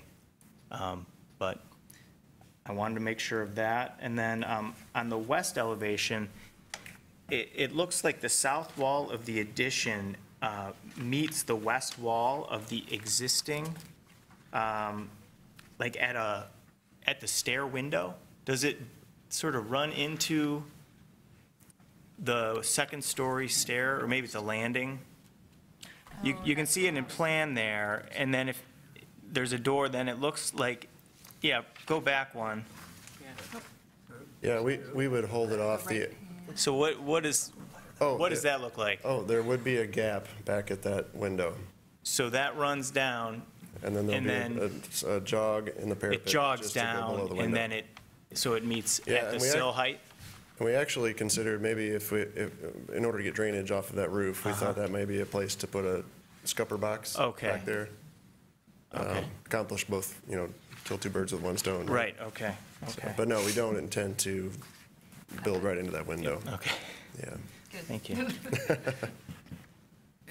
Sorry, are there trees going away in this? There's one tree, I think it's a volunteer tree. Yeah, right there. It's inside where the addition's going, correct? It is, yeah. Is that a That's not a landmark landmark tree? No, it's It's not? No. something invasive. Was it a catalpa? I'd have to go back to see the survey, but It's in the application somewhere. Okay. It's a very It's big though, overgrown right? weed. Like- Yeah, it's big, but it's multi-trunked and Okay. it's not. It's a weed. It's big but not sturdy. My question, I guess, was, I didn't see anywhere on the plan whether, are all the sidewalks, the new parking areas, the resurfacing of the back area, is that all going to be asphalt, cement, brick? It's not specified anywhere in the application. those are details we'll be getting into. Okay. We know we have to meet the requirements of the city. I think aesthetically and historically, I think if we did all asphalt with no curbs, that Yeah. would be ideal. To put it back to the way it looks now. I don't know if we can get away with that or not without any curbs. Once we get into all the stormwater design and all that sort of thing. But Yep. our intent to start with would be to Asphalt. go that way. Yeah, it would definitely be asphalt. Okay. Are you removing any of the cement pad that's there, or is the cement pad that's there gonna, the initial driveway coming in, or is that not anything you're doing construction to? I think we would only touch the areas that we're affecting. Okay. For now. Certainly, once we continue to look at the budget for the whole project. Yeah, There's areas that need to be repaired. there's lots of repairs. Yeah, there's definitely a lot to repair on that curve. Yeah. Going back up there. Whether or not we get those parking spaces approved, that would certainly determine how much work we would do out there at the end of the drive. Okay. Commissioners, can I make one observation? Since all of the walkways are concrete, I think it would be best to stick to concrete Yes. walking paths, Yes. not asphalt. Yes. I don't really have strong concerns about asphalt versus concrete in the back. Generally, I prefer concrete more for aesthetics than anything else, but there's no reason that a parking lot can't be asphalt. And I would probably add that the expanded stoop on the front, I guess that's called the front, would be That's brick. great. Yeah, Yep. that's specified in the plan, Yep. That is, okay. somewhere, yeah. Would be brick? Well, I think the surface would be concrete, but it would have brick nosings and stairs Okay. that trim it out. Yeah. It would be very similar to what's there now, just bigger. But I guess we would have the option to do those out of pavers if we decided to do that. Where is that? That was on the elevation. Did you find it? Oh, expanded brick paver stoop.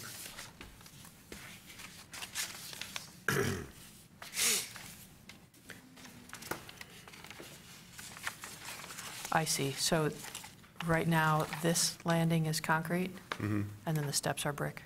Gotcha. So at a minimum, we would do that, but I would assume we could also do that out of pavers if the House elected to do that. Yeah.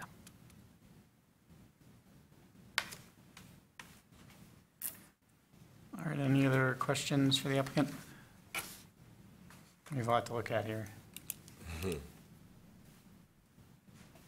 Am I allowed to make a comment on the parking issue? Yeah. Just to give some backstory, that currently that house has 25 parking spaces on site, albeit they're all laid out wrong in the back, obviously.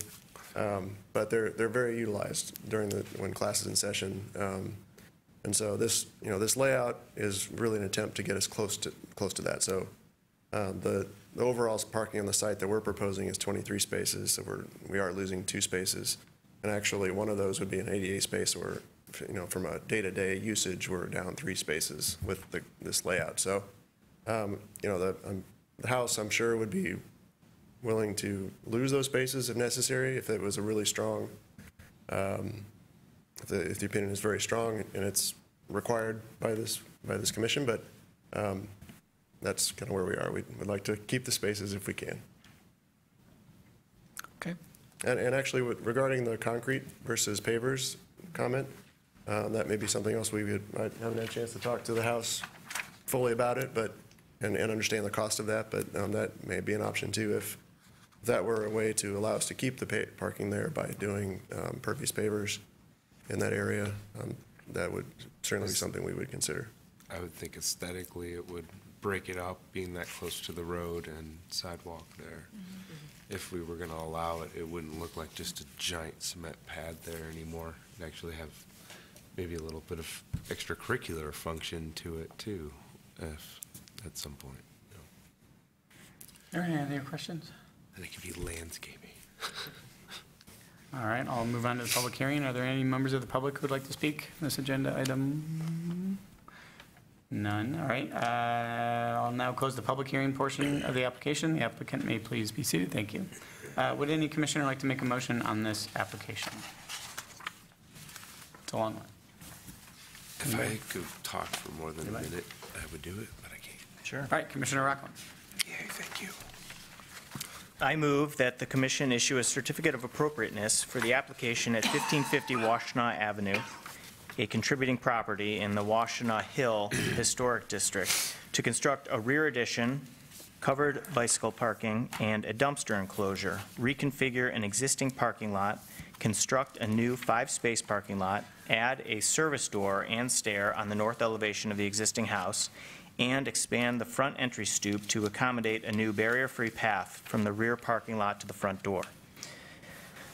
The proposed work is compatible in exterior design arrangement, texture, material, and relationship to the surrounding resources, and meets the Ann Arbor Historic District guidelines for all additions, landscape features, and paved areas, and the Secretary of the Interior standards for rehabilitation, in particular standards 1, 2, 9, and 10, and the guidelines for additions, alterations for the new use, building, site, district, or neighborhood setting, and new additions. Support. Seconded by Commissioner White. All right, discussion on the motion. Where should we begin? Well, we begin on the simple stuff. What I consider the simple stuff. The expanded stoop in the front and the new accessible route leading to it. How are we on that? Very much in favor. Yeah, I'm good with that. Yes. I'm in favor. All right, and then, There might be a cross slope issue on the path. They'll have to figure it out, but it looks like the path is going where there's a cross slope, right? So there can only be like a 1 in 48 slope or something. I Yeah, think so they're that gonna have to- there might it's be shown retaining. as totally level, but yeah. And am I it'll curving be out? difficult, but they'll figure it out, I think, yeah. Yeah, Yeah, yeah, I see what you're saying, especially looking at this planning will photo. take care of that. Yeah, Building permit. yeah. Well, if there's any retaining walls that need to come in, Yeah. you'd have to come back to us. Okay. Yeah, no impact to that front terrace. Yeah, no impact to the front terrace, that stays, as long as that stays. All right, how about the building addition. To me, I think its location, its size, and its scale probably meet the standards pretty well in terms of its size-scale relationship stuff. I would certainly prefer a setback from that corner wall. I'm certainly not sold on that new door on the side, because I could tell that eventually there's going to be a covering and an awning there, particularly since it's also a metal man door, which really just is going to stick out like a sore thumb. But in terms of its massing and its material selection, I think it's in line with an appropriate standard guideline for additions. Any other thoughts from others? I also would be in favor of a setback on that north side. I think it will help with detailing where the building meets the existing building, because that would be a tricky alignment, and possibly helps with simplifying that top of the parapet detail. I probably would not, I would want it to be differentiated from the existing, perhaps. I know it's a simple band coming across, but the setback probably allows for a more simplified profile there as well. And perhaps, I don't know, we didn't really talk about, but maybe the issue that Commissioner Beeson has with the door, the man door on the north, if there's a way, I know it would probably require interior layout changes, but getting it on the west elevation somehow, there are new windows going in. Yeah, and that Maybe way they there's a could way affect to- the grade change too with the finished floor elevation. Oh, yeah, because you got to get into 'cause the you gotta get steps up. kitchen, Yeah. yeah.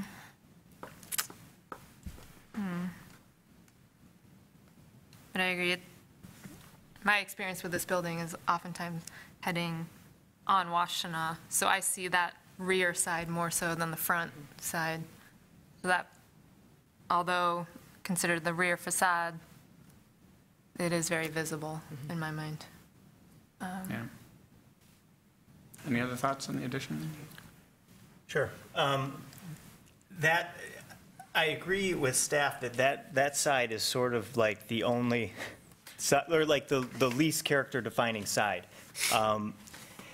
So, okay, that's like a summary statement, but, so the, what I see though also is a very symmetrical facade. Yeah.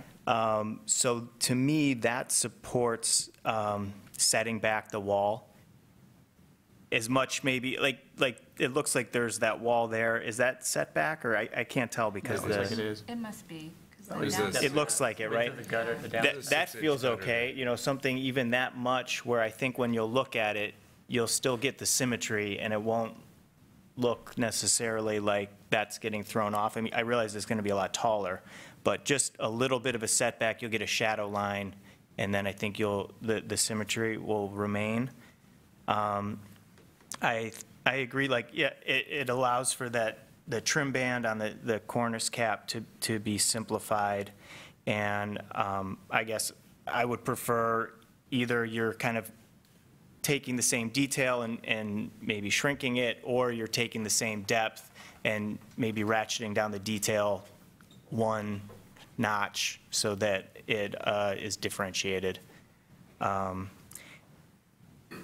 Yeah, the door, I guess I'd like to hear some more discussion on. I guess that goes to my first comment, which I should have said right now, is that this is maybe the side that's the least character defining, and so maybe the door does belong on this side. But I see what you're saying about needing a canopy, especially because the door opens out for some reason. I guess it's Egress. for egress evacuation, yeah. Even though all the other doors open in, but I guess since it's a new door, yeah. So, yeah, I suppose I would, I believe that I will support it even with the door on this side, because to move it seems like a big, I don't know how we Either, yeah, I guess we don't design a new spot for it, we would just say we don't accept the door there. I guess I'm leaning toward accepting the door there, but I would be interested in hearing more discussion on it. I think further to Commissioner Rockland's point about the symmetry of the facade with the door, I think the door is, I also have a reservation with its location, especially since we have a new addition and the original building's is going to be maintained pretty much for the most part, except for that one door. But so it's a little unfortunate that it can't be pushed back. Even if it was kept on that side and the entrance was in the new addition, I don't know what that would do to the space planning. But I think also having the stoop in front of that, in front of the door, in front of the existing elevation is going to change some of the scale in the massing, and it is going to conceal, a little bit of the foundation, which is still, there's that brick ledge, or the brick soldier coursing running across there. So I think it does actually throw the balance off quite a bit.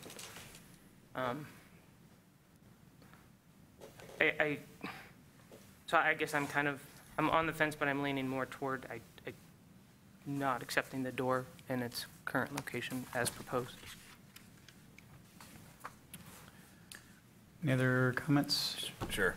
I would agree with Commissioner Epperstein. I think the door should be in the addition, the band should be simple and not as ornate as the current one, and the step back could just be very minor. It doesn't have to be something, it can be like that, it's fine. So that's where I stand on it. Are there any other thoughts or comments on the addition portion? For me, just reading the guidelines themselves, locating attached, under recommended, locating the attached exterior addition at the rear end or an inconspicuous side of a historic building and limiting its size, I think that actually is achieved with this. Adding new openings, I see in their floor plan, I do see the issues with trying to get that door into that back area or around the other side. I don't see it an issue either way with the door on the original building or on the rear addition, just because the building in mass and size and scale. And we're looking at one very small part of this building. Even if you're driving down Washtenaw, that door isn't going to be like, holy, well, look at that door. Why did they do that? I don't think it's going to have that much effect on the overall appearance of the house. And it can be infilled and re-put back to its original state at some point, too. I support the door with the original plan. Could I make one more point? Just occurred to me that it might be possible to move the existing canopy, which has some interesting features, around to the side of the house. And you could still align it with this top brick course of these windows to sort of maintain that sameness there. And then the door would be down a little bit the way it is now. And you'd have your landing below. So it would look an awful lot like this door does right now. That's the configuration that this one is in. You go up a few steps to a stoop, and it's got this canopy over. So it's just an idea. Yep. Take it or leave it. Yeah, so I'm Give actually another still, picture of that. Yeah, is there another? I don't know. if I It's have covered by the a wall. picture of it. It's got some There's one in the brackets. Yeah, packet. it's got some brackets. It's got some, I think those are chamfered edges. yeah, but we can't see the stoop because it's covered Oh, by yeah, the you wall. can see, you can see the stoop on the plan. On the, on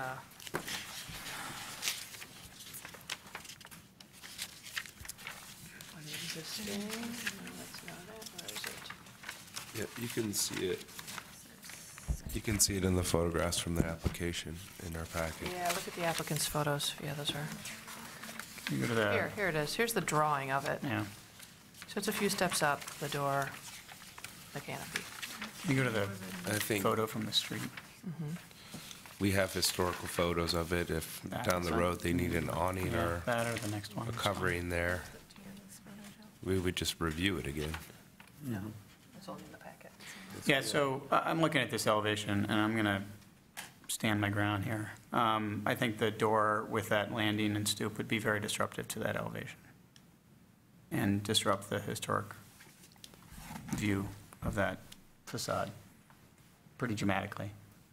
I'm okay with the addition on the back, because I think size, scale, and relationship, it would be, what's the word that we like to use, a second hierarchy or subservient to it. But that door cutting into the original area with a potential awning and a stoop, I think would be pretty disruptive to that elevation. Are you okay with it on the addition? I'm okay with it on the addition. On that elevation, but on Yeah, the addition? even on that elevation, on the addition, just, to me, it's going to really mess with that symmetry of that You're not facade. okay with it, the door opening being on the addition? I'm okay with the door opening being on the addition, not on the. that elevation? Not, on the, yes, yep, not gotcha. on the existing portion. Yeah, because I think it messes with the diminishing of the horse historic character. I can go through each of the little things and say why it's problematic.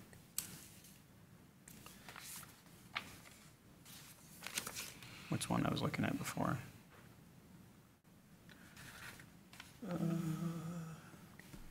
Oh, here, introducing new construction onto the building site which is visually incompatible in terms of size, scale, design, materials, color, which destroys historic relationships on the site or which damages or destroys important landscape features. So this is additions and alterations for new use, not recommended.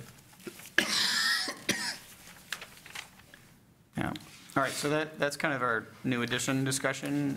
Let's go to the parking and the site rearrangements. So the. Can I get a there's- clarification before, Yep, go like ahead. after you're done? Okay. Do you want a No, on the clarification park- on the parking, yeah. Oh, yeah, go ahead. Is a question for you, Jill.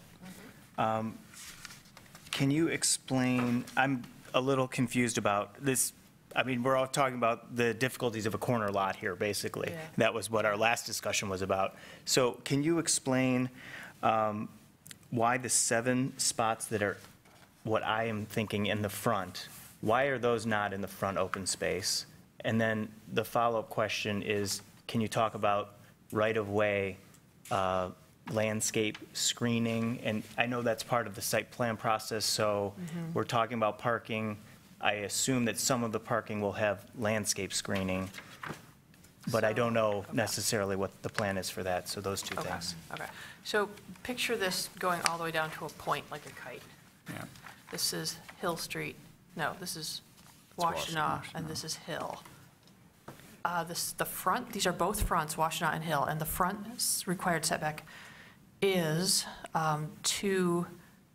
basically to the front corner of the structure. That's the front yard. And I apologize, I'm mixing terms here because the Unified Development Code, which is going to council right now, uses different terms for the same thing than the current zoning code. Either way, you can't park between the building and the street. So this line, you draw a line parallel to the street at the corner of the building. And there's a reason that it jogs here, and I can't for the life of me remember why. I'd have to reconstruct it using the zoning ordinance, but there's a reason that there's a jog there. And then on the Washtenaw side, it's the same thing. You go to the corner of the house and then draw a line parallel to the street. And that's the front yard that you can't park in. So technically, they could add more parking here in the front.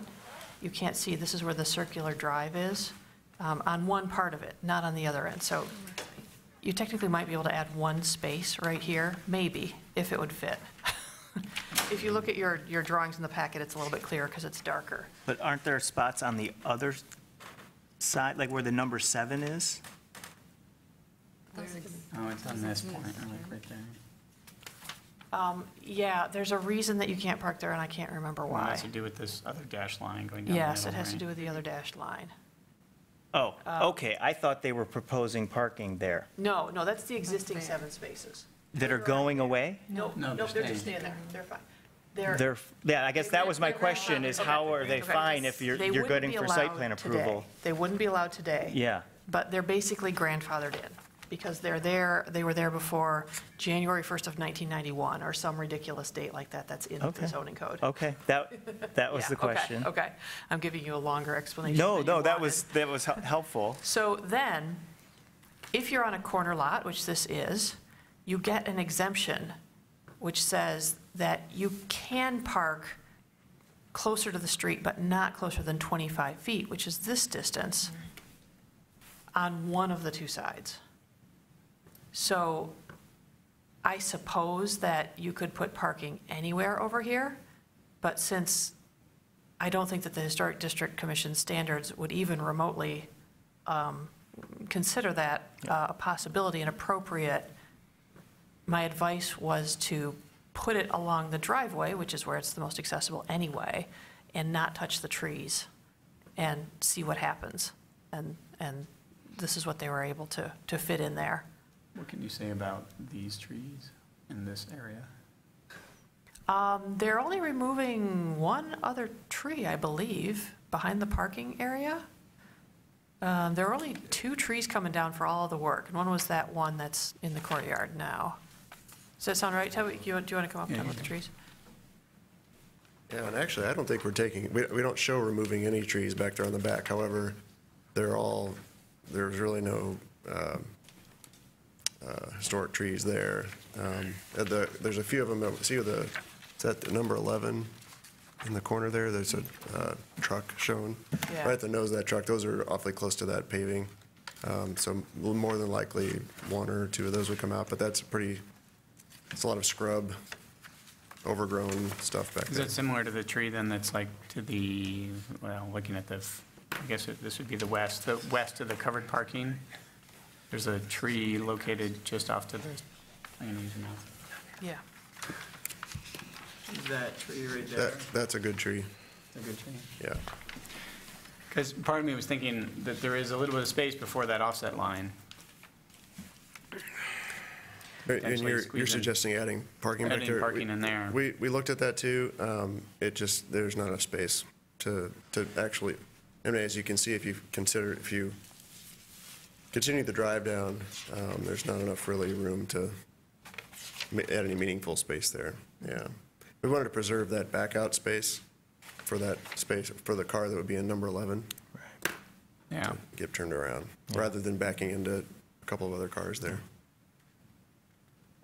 And that sidewalk is actually really nice. That's a heavily used sidewalk. It's sort of nice not having cars there too for the pedestrian side of things. In the drawings, drawing number 1, there is a tree list, and I'm sure there's a note on here about which trees, either one of them or 2 of them, that are going to be removed, but I can't read it at this scale, unfortunately. It's a lot of tree of heaven. Yeah, Look at that's the what the one in legend. the courtyard was, it's a tree of heaven, Yeah. yeah.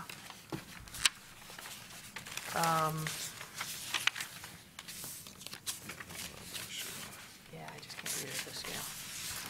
Very hard to read it. Do you want me to try to pull it up?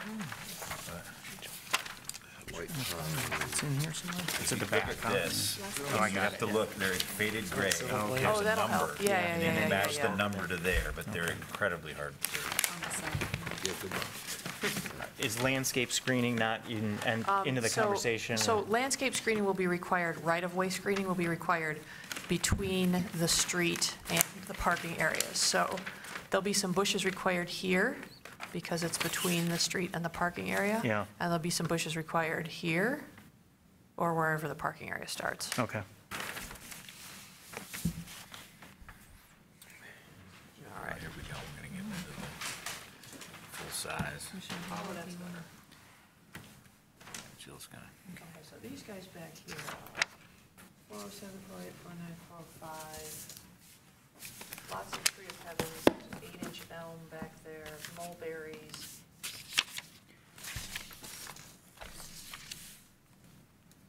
I also saw the catalpa, Catalpa.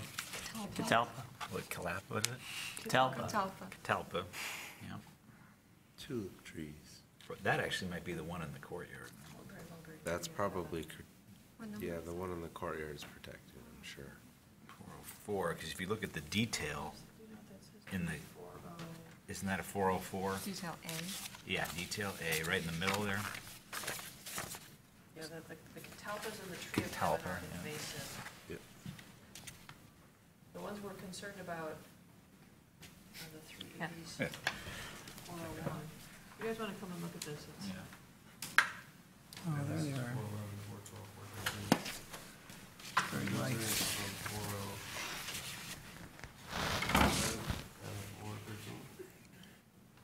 414 is the only one that we would be concerned about from 387. Oh, no, those are all landmark, never mind. From 404 up. 414, it's a Pig Nut Hickory. Yeah, that's a landmark. 414. Oh, that's okay. Yeah, that's well beyond. That's well beyond, yeah. So I think our pavement actually is, it doesn't go over any of these trees, but Yeah. they're, 401 is Yeah, don't cut that hickory tree down by accident. 31-inch red oak. Yeah. that's the one. Yeah, I'm putting, I'll say this on the speaker. So the tree that we're looking at, that is the, in between the two trucks on the extended 5. So where's that tree? This one. That's the oak? Yeah. Okay. Yeah, so sure, there might be a little driving that's going on right now just by use of college students. But cutting, tearing out the dirt, and then putting gravel and compacting it will definitively affect the roots. Yeah. And will probably destroy that tree. And the way it's scheduled now, I mean, anytime you destroy the drip line of a tree root, you're damaging the tree. So that, can you go to the site plan showing the island around it? So even having parking on one side, those 3 closest to the street, eliminating those 3, it would still affect it on the 2 on the other side, would affect the roots of that tree. It's the next oak tree up the line. Yeah, because you're basically looking at the drip line of the tree is its roots, are its roots. Do you have a street view of going down Washington Ave? A view down Washington Ave? So this was getting me more, was the view, that view. So right now, we know that there are cars that are double parking on that wide concrete area, right? And so this to me is kind of a historic view, that this is what falls into the purview of the guidelines. Like that. Yeah, like that photo that we have in our packet. We know that there's a car that's going to park almost right up to that sign that's sticking up, or the flag, really. So when I look at the landscape features, the paved areas, portions of our guidelines, those are the areas that I'm wondering how having a car would impact that view. I mean, this view is the one that's substantial and historic to me. Right? Agree. Agree.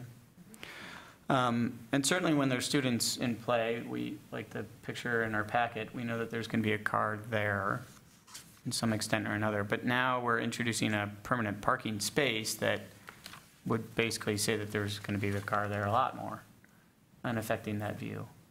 So both the condition of the tree and the sighting of the tree, and then the anticipated damage to the tree and potentially just killing the tree, and the site where that flag is on this current photo, knowing that there would be a car there, I'm certainly not sold on it meeting the guidelines for landscape features, paved areas, and building site, and district and neighborhood setting, because it would destroy the streetscape and landscape features.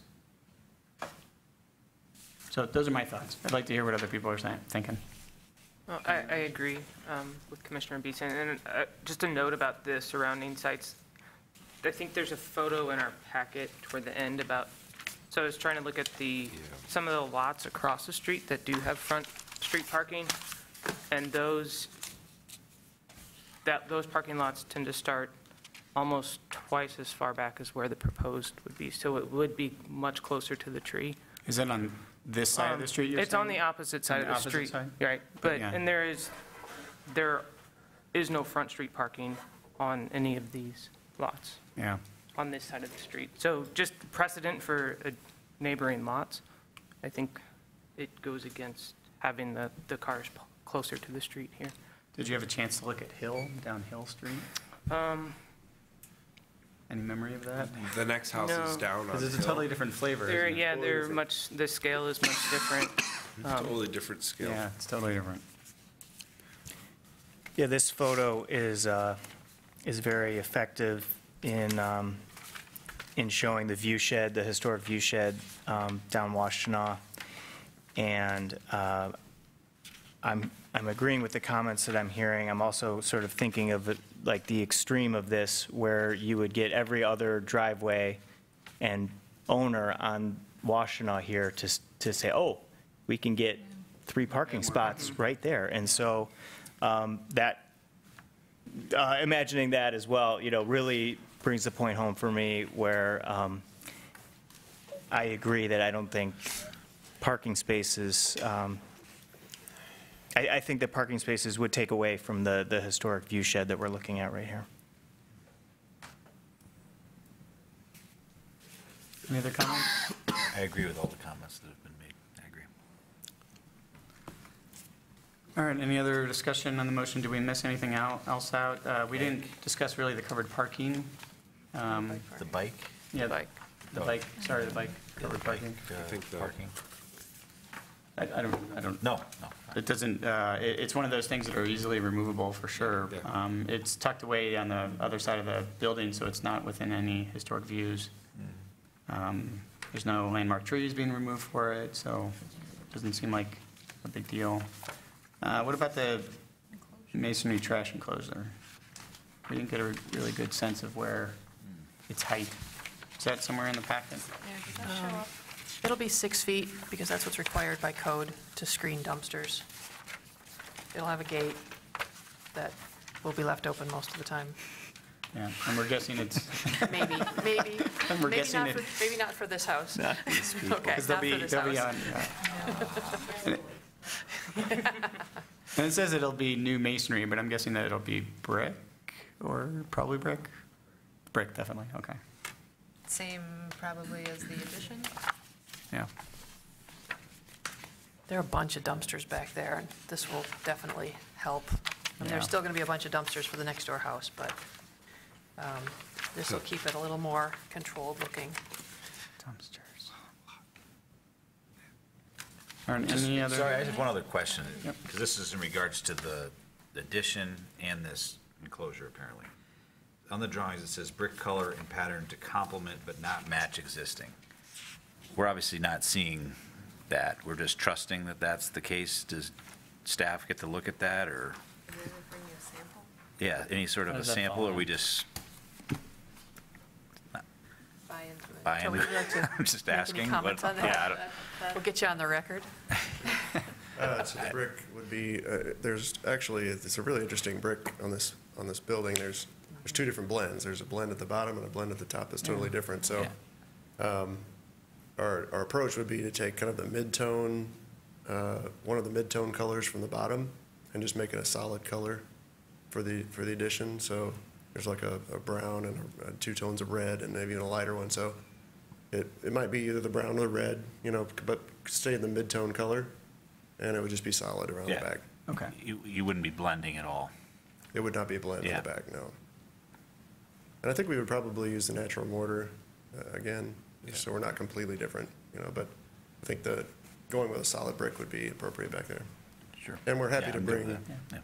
Yeah. or invite anyone to, to approve a sample before we proceed, if that's appropriate.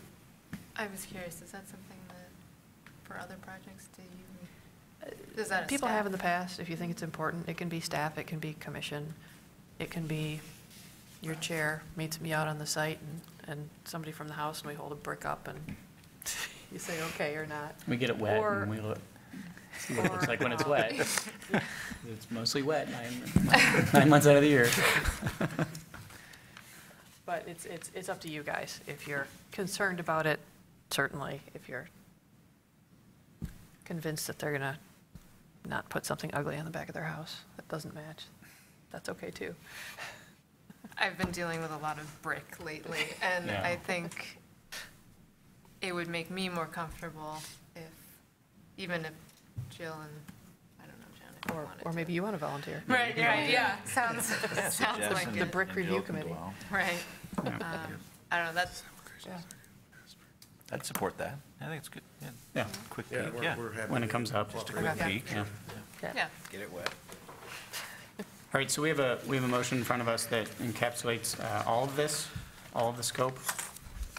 So we have to act on that motion, right? Yes. Or amend that motion. Or amend that motion. I don't believe that we're in I don't a know position where we if can it's, amend this yeah, I motion. don't think we're in an easier position to amend it unless we, Do you need to see anything on a drawing before you approve it? Like a different door location, or do you think that the door is going to pass? Or do you want to vote on this motion and see if it passes, or do you want to start taking stuff out now? If A it little bit doesn't split on pass, the door. we need- yeah, we're split on the door, probably. What's the language of the motion? if it doesn't pass, we need a brand-new application, correct? No, if it doesn't pass, somebody can propose a different motion. Okay. Yeah. And it could Right be a now. motion just for a certain scope, or, Yeah. Or you could have a motion. Modify the motion before we. It's true that you shouldn't deny the application and then postpone it to another meeting for new drawings. Okay. That wouldn't work. Okay. we know that doesn't work well. Or do you want to? Is it accurate that the door and the 5-space parking areas are the two flashpoints here? Yes. so. Yes. Yes. Yeah, Yeah. yeah. Do you guys want to get a better read on each before you vote? Or does anyone just want to propose an amendment, or just vote on it all? Want to get a read on if that passes or not. And then we can amend if necessary. And trying to work there's two items. What we can here for him. So the only trouble that you might run into doing that is if you denied this and then We have to create a new needed motion new before we drawings of a vote. new door location. Yeah, we need to that would make be a an problem. amendment before we vote. Do you want to just strike those two items and vote on everything else that's in the motion? And then That's revisit them fine. individually? I would be That'll okay with work. that. Okay, okay. So, Read the motion? Dave, I read the think I motion? did. Is that okay with you to just strike, construct a new 5-space parking lot and add a service door and stair on the north elevation of the existing house? That way you've gotten everything else out of the way. Yeah. Okay. That's quite nice. Just a lot of Yeah. speaking. And you don't even have to read it again if everyone understands that. And then The can only you, changes they need to make is and then the can you door. outline the steps for the applicant? Or do we do that after our vote? Well, so you would vote on this is everything but those two items, and then somebody would make a motion. With those items? With one of Yeah, those items. with one of those items, and you can discuss it and vote on it, and then the other one of those items, and you can discuss it and vote on it. Okay, It seems a little tedious, but it's, process. yeah, it's process. So, So- am I good, or do I say strike these things? Are you, Well, yeah, we're Okay good. with that, but Yeah. do I And have Bob- to Someone say has to, that? Bob has to second it. no, he's Did still I good. say it? I said it, I guess. You're fine. I'm there. Strike these things. Okay, you can vote on it. Okay, so we are now voting on the amended motion, or the stricken portion of the motion.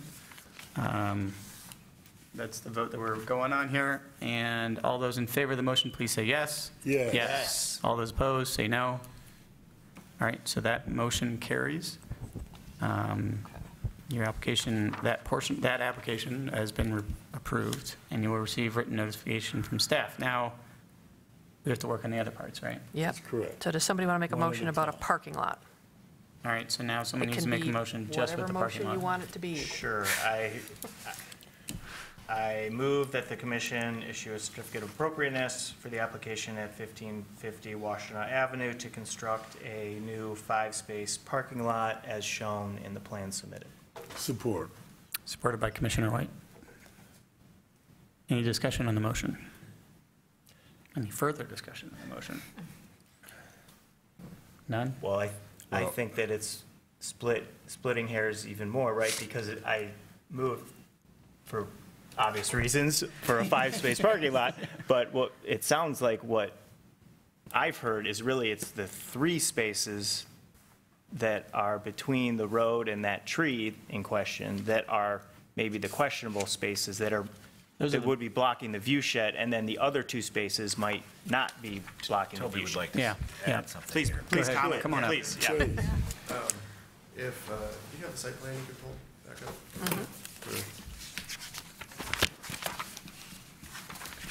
That one? Yeah, Or your color one? actually, the overall site plan would be good. Okay. So if we were willing to drop those 3 spaces closest to Washtenaw, and then the 2 spaces between those two trees, if we were to slide those over and center them between the two trees to get them further away from those existing trees, we would be willing to do that. That's more, yeah. That would be my solution, my suggestion. And additionally, for that one large tree that's very close to the road, there is that existing sidewalk that is right on the edge of that tree. So I guess you would improve the imperviousness there for those roots.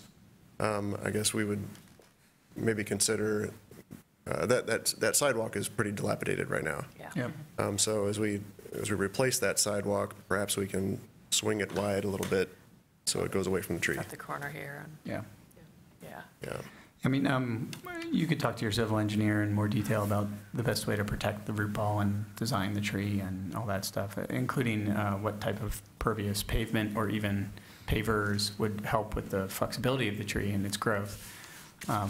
We're certainly not here to dictate that. But Okay. in terms of the guidelines, it's really that historic view of the guidelines. So what we have to do now is kind of get a feel for the rest of the commissioners on their thought process between the 3 versus all 5. Okay. And then potentially amend, again, the motion based on 3 or 5. Okay. That would be my thought process. Is that accurate?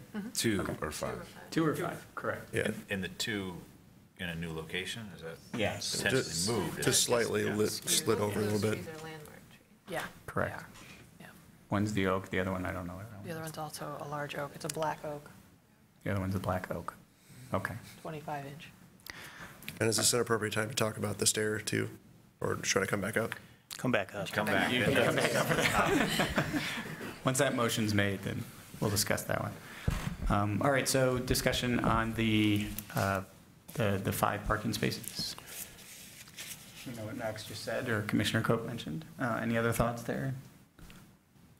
I would certainly be more comfortable with that, especially all the discussion with the view. Should we look at the photo? Yeah. Back to the photo we've been looking at? So, my the view is very important down Washtenaw there. I'm personally, I'm okay with the 5 spots as long as it wasn't cement or blacktop, because I think that having a different element there would actually break it up a lot.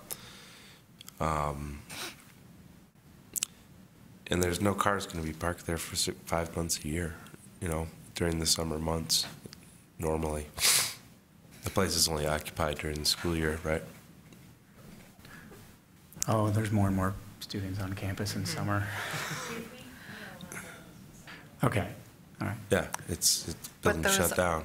Those are months of the year that there's no or less foliage. So Yeah. the Yeah. cars are more Yeah. visible. More visible. Yeah, Yeah. but how pretty is Michigan winter? Really. Every little bit helps, right? Right? Yeah, so to me, from the flag to the landmark tree, I feel this should be kept open from cars. Any view of cars in that area would inhibit the historic view. From the landmark tree towards the house, I would be okay with trying to negotiate some area of trees in that, or car spaces in that area. As it is pulled back, we do have the potential snowball effect that Commissioner Rockland had brought up, saying, oh, look, we got 2 spaces right in front of our house, that's right in front of our house. And that may affect the houses down the block, but looking at this view, I'm not so sure how much they would be able to add either way. Those are my thoughts. And furthermore, I think it fits with the standards a little better, the guidelines about the streetscape and maintaining that streetscape. Any other thoughts? Any discussion? I'm happy to amend the motion, or are we going to vote on the motion as, I moved for a 5-space parking Yes. lot. Are we going to, do you want me to? Amend it. Would you like, okay, it sounds like. If you don't want to vote for it, you should. Yeah, but I was, yes, okay, so I will. Okay, so strike 5-space and say a new 2-space parking lot that will be centered between the 2 landmark trees. Yeah. Installed with the most ecological sensitivity. I don't know. I think It's that, gonna be tough no matter what. I They're gonna think have to that compact I it. think summarizes civil engineers will take care of Did you that. get a Site second? plan review? Site plan. Site plan review. I don't think I got a second. Yeah. They got to go through site plans. Oh, yeah. Like, yeah. I support that. Okay. Seconded by Commissioner White. Let's Any vote. further discussion as it stands now? No, we beat this up pretty well. All right. All those in favor of the motion, please say yes. Yes. All those opposed, say no. All right, this motion carries. Your application has been approved, and you will receive written notification from staff on this one. All right, now for the last item, Commissioner Rockland, do you want to do a motion on that one? Sure, I move that the commission issue a certificate of appropriateness for the application at 1550 Washtenaw to add a service door and stair on the north elevation of the existing house. Do you want to add, Seconded by Commissioner White. Motion, no, do you want to add that or were you okay with that? is added on to the addition of the north elevation of the house? Do you want to amend or? Well, that's what we're discussing. I mean, let's discuss that, and then Okay. I've already, I'll go down. All right, let's I will- discuss the current motion. So I see what you're saying, Jill.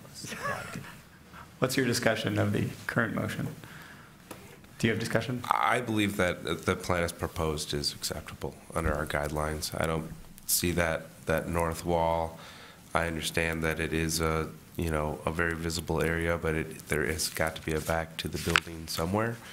And being on that lot, it's hard to find that spot because the whole building itself is enormous in scale. I don't think the door itself is really going to take away from the building as much as we're anticipating it will, personally. I do think it, as written, meets the guidelines. Any other discussion on the motion? I agree with Commissioner Cope on that, because whether you move it on the new A portion or 4-foot the back, old, yeah. but it's, you're gonna be seeing that door there on that side of the building. Yeah, and I disagree. I think that elevation is a standalone elevation, is a part of the historic structure. And by adding the addition and setting back that addition, it's subservient to the original. And by putting the door in that original, it really messes with it, destroys the character of the site in the future.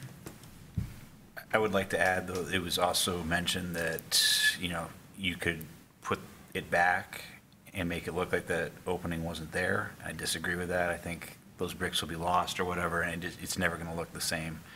And I feel like it should be amended, and the opening should be in the addition. That's where I stand. Okay. Remaining thoughts, anybody? Just looking at you down here. You don't have to, if you don't want to. All right. And I- Should we, Can we see the photo, please, of that elevation?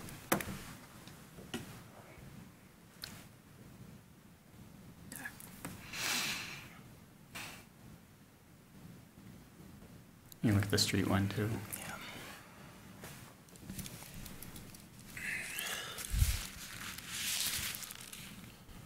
There. Oh.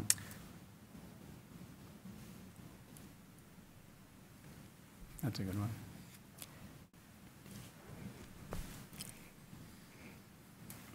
The size and scope of that is going to be the same, whether it's on the new or the old part of the building. I agree. But it affects And I the, looked at it and said, oh my God, they should have moved it 3 feet. I don't think that's, to me, I don't think that's, But- come up. well, I'll push back again. So I think in our charge, it's about the guidelines, right? And our guidelines really talk about making sure that new construction is visually compatible. And by affecting and putting that door on the historic resource, you're making it visually incompatible, and you don't have to. Yeah, I'm leaning towards Commissioner Hall and Commissioner Beeson on this. My thoughts are, if there was maybe more space to infill there, where you have the window, it's really, the door will be tight to, especially with the stoop and if there's an awning, which maybe there'll be an awning, there's not a lot of room for that door right there to feel like it's not impacting that elevation. It's the narrow elevation. There's just a few elements on it, and it just seems like the door is going to just throw it off. Toby's got some. Okay, and now your comments. Perfect. Go ahead. Our kitchen consultant's going to be very upset with me, but Yes. I'm sure we could find a way to make that kitchen function by moving it over to the addition, if that's what's required. Yeah. All right. So if you Thanks make for that that motion. input. That helps. Sure, that's most congenial. I'm sorry. I'd like to move the awning, because it's going to come down anyway, and you're right, we're going to need. You're going to need cover. Yeah, we're willing to Put the relocate awning. Can you that. mention that on the record about the awning? Sure, Just we're willing to it's not gonna relocate, cover boys. relocate the awning or would we have the option to do that, or would it be required? Option, Okay. I would guess. Certainly. Yeah. If we're going to do an awning, we would relocate it. Yeah. Relocate the existing. Okay, well, I'll change my motion then based on what we've heard. Strike existing house and include, now I said north elevation of the existing house. I would say on any elevation of the addition, Yeah. on the addition, In addition. right? Okay. Right. Yeah. Someone support that? Support. All right. Seconded by Commissioner Wayne. And I don't think we need to mention the awning part in there. Do we? Not if you're all okay with it. No, we're okay. We're all okay with this. Staff approval. Yeah. All right, discussion on that current motion, are we good? Or should we vote? Should we vote? Good, good. Should we vote? All right, all those in favor of the motion, please say yes. Yes. All those Yes. opposed, say no. The motion carries. Your application has been approved, and you will receive written notification from staff. Please note that you must apply for any required permits from the city before beginning your project. Thank you for your patience. Glad we could work something out. All right. We're now moving on to new business, G1, which is the 2018 HTC Awards. I'm sure there's something in our packet that came for that, right? Yes, there is. There is. There's a memo in your packet from Susan Weinberg, who's the chair of the awards committee. There are 16 awards proposed, and they are all listed in this memo. There's a preservation project of the year, which is the State Theater Marquee restoration, and preservationist of the year is Russ Collins for that same work and his other great work on both theaters. Then we have 8 preservation awards and 6 rehabilitation awards. They are scattered around the town, all worthy candidates. Well done, committee. I make a And- motion that we accept the HD Award Committee results for Van Tour finalist list as from April 21st. Is there support? Support. Supported by Commissioner Cope. I'll go with you. All in favor? All in favor, say yes. Yes. All those opposed, say no. All right, the HDC Awards Committee results have carried through. Yay. Nice list. Well done, committee. That's a nice bike ride right there. Yes, that's on our thing. All right, that's H. We're on approval of minutes. We have some minutes. No, I didn't see minutes. There was no minutes. I don't have any minutes. Okay, Mia must not have gotten them into the packet, so let's postpone those to next month. Postpone the next. All right, I, reports from commissioners. No reports. Any reports? Going. I was gonna get you.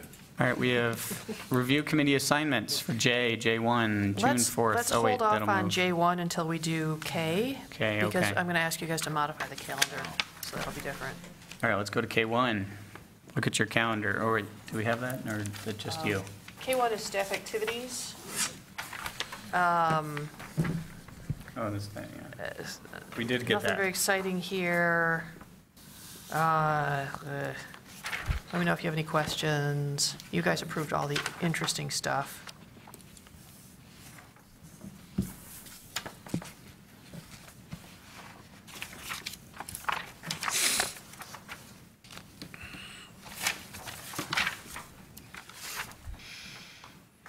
I approve of the staff activities.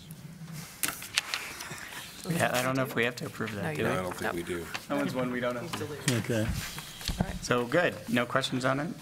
No question. No questions. All right, then, after staff activities, we have K2, which is the modify the calendar. Yeah, I sent you guys an email about this yesterday. I'm just requesting that we move the June 7 HDC meeting to June 14th, which is the second Thursday. We had moved it originally because of a religious holiday, but it's not one of the religious holidays that are on the required no meetings list. It was on the suggested list. And as it stacks up, I have 3 other night meetings that week, so it's sort of a personal favor. And because a lot of petitioners are getting confused because they don't realize that it's on Did the you say 7th. June 14th? Yes, I'd like to move it back to the 14th. That's my birthday, I will not be attending. I was gonna bring you cake. I'm going to have cake and ice cream all day long. Does anyone else have a conflict with June 14th? Potentially do, but You potentially do. Okay. Anybody else? You guys okay with the 14th? Checking one more time. Okay. No. All right. So if someone would make a motion to change the meeting from June 7th to June 14th? I And- make a motion to move next month's June 7th date for our historic meeting to June 14th. Support. Supported by Commissioner White. Do we need to vote? Yes. All those in favor, say yes. Yes. Yes.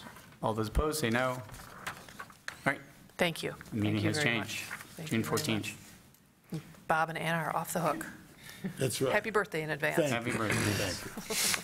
All right, then we'll go back to the assignments for J1. That means the review committee will be meeting on Monday, June 11th at 5 o'clock. 5 o'clock? 5 o'clock. 5 o'clock, yep. I think I could probably do that one.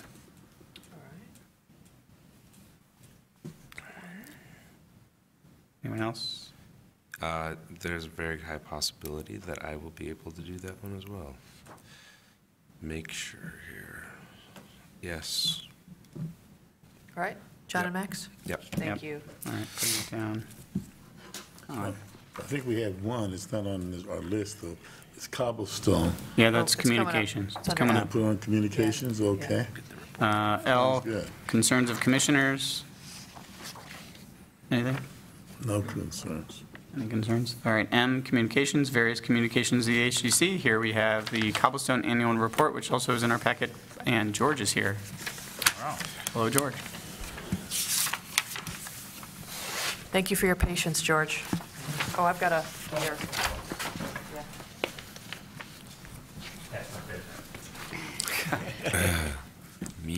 2. Go ahead and start, and I'll get this going.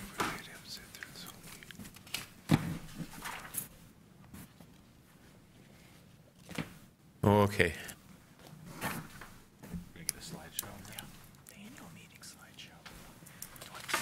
First one on the card there. Okay.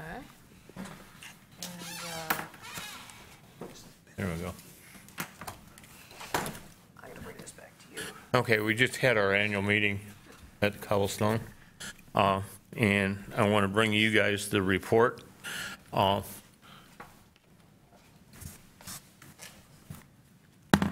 easiest to just hit the arrows. Just hit the arrows forward, or you can click with the mouse. Okay. Anyway. Our 2017 event at Farm was one of our busiest so far. And you can see on the report the highlights from all of the events. I want to move to the back page. You need to get closer to that microphone. Okay. On the back page, one of the things that's increased our budget the last couple, 3 years is weddings. We rent the house out for 2 hours for a $100 fee. And last year we had 23 weddings, which was quite good for us. We also have a Girl Scout troop that comes to the farm. They're not part of our organization. They're from Honey Creek.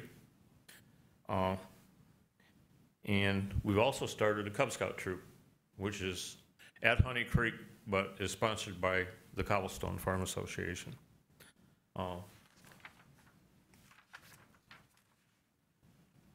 One of the projects this year was the restoration of the interior of the log cabin. This was done as an Eagle Scout project.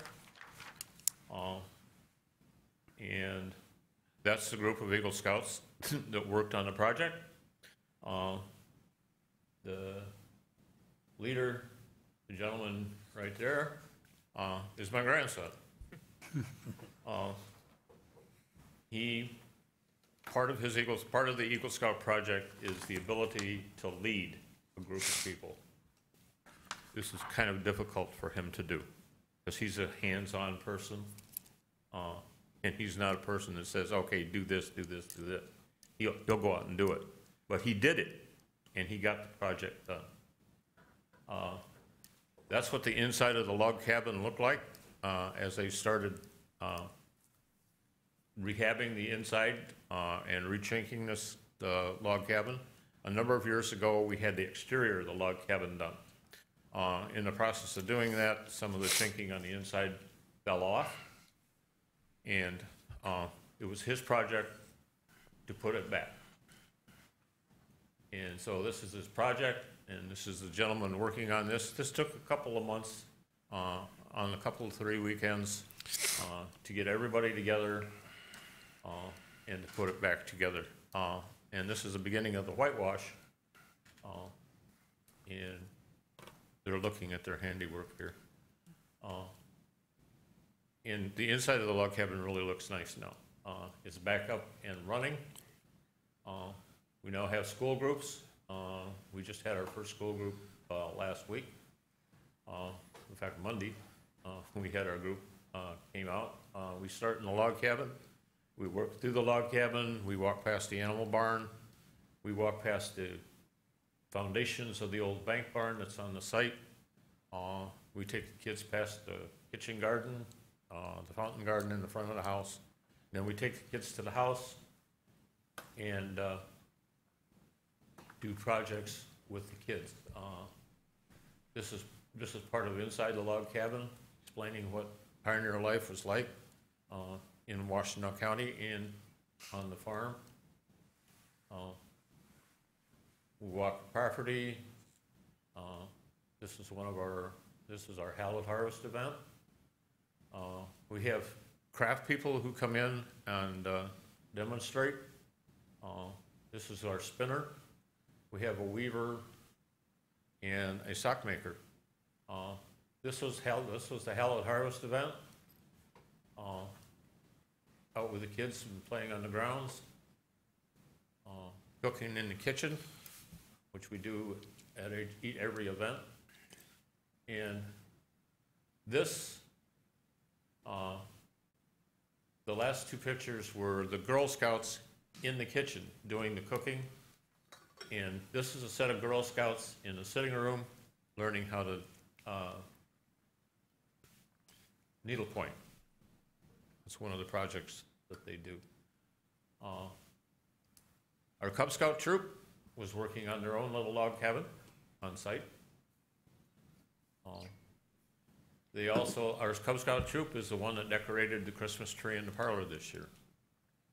They did the decorations up in the barn, as you can see here, and then they came down to the house and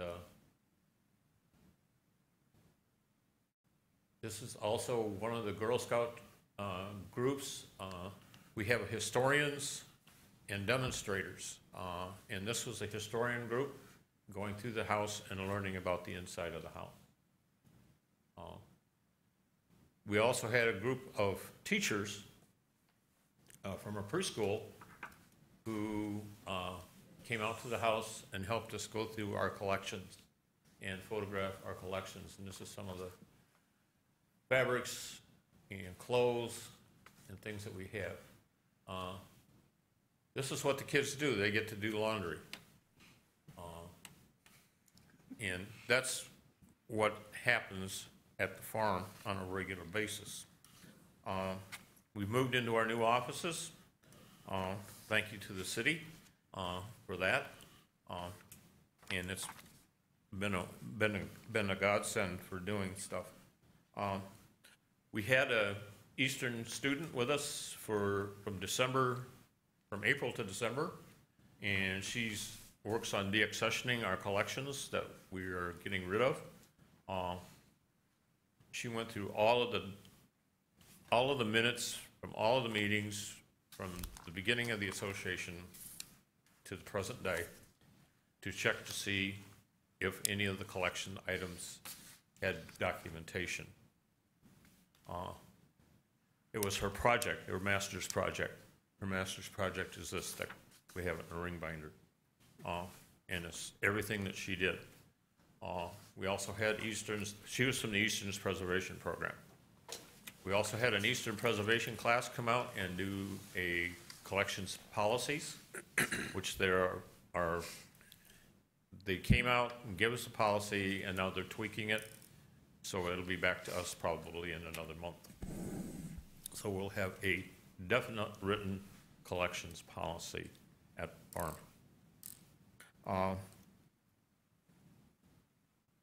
Like I say, we've moved to our new office. We also have a second intern from the University of Michigan Museums program. Amber has been with us since December. Amber is doing our social media and some of our social media, along with Max's wife. They've been working together. And so we're pretty heavy into social media. And it says here, we want you to look at our, for the restoration of our Owasso sleigh and also our Studebaker gig. We want to align our youth program with the Michigan education policies. But one of the things that we're working on, and we've talked to Jill about this, is a grant that's called the Kaboom Play Everywhere grant. And it's a grant that comes out of the R.C. Wilson Jr. Foundation. And it's a grant that's specific to southeastern Michigan and western New York. They have $720,000 to give away, and they will give all of it away this year. This is our proposal. This is the first step in the grant, and I'm going to give Jill this copy. But this is our proposal for our grant. grant a walking tour of Cobblestone Farm. And this has been sent out to all of the board members to take a look at, because this is to be put on the internet tomorrow. This first proposal goes to the internet tomorrow. But we're going to have an additional little log cabin outside by the log cabin. We want to put in a corduroy road, maybe a little covered wagon, an antique bench. We're talking about a kiosk with signs, and then everything will be signed legibly, inappropriate signage throughout the whole walk around the property. We're also going to adopt the bus stop on Packard Road, which is right next to the farm. But that's what's happening at Cobblestone Farm. It's really quite exciting. I've been at it for a long time, and this is probably the most exciting time that we have had. And I want to thank you guys for helping us. Thank you. Great. Thank you, George. Thank you, George. Thanks, George. Well done, George. Good luck with the grant. No question. Yeah, thank you. I think How Sherry many- sent me And you an can email copy on this that. today. Great, thank you. You got a copy. So George, my question is, how many items were deaccessioned? How many items were deaccessioned? Right here. How many items were deaccessioned?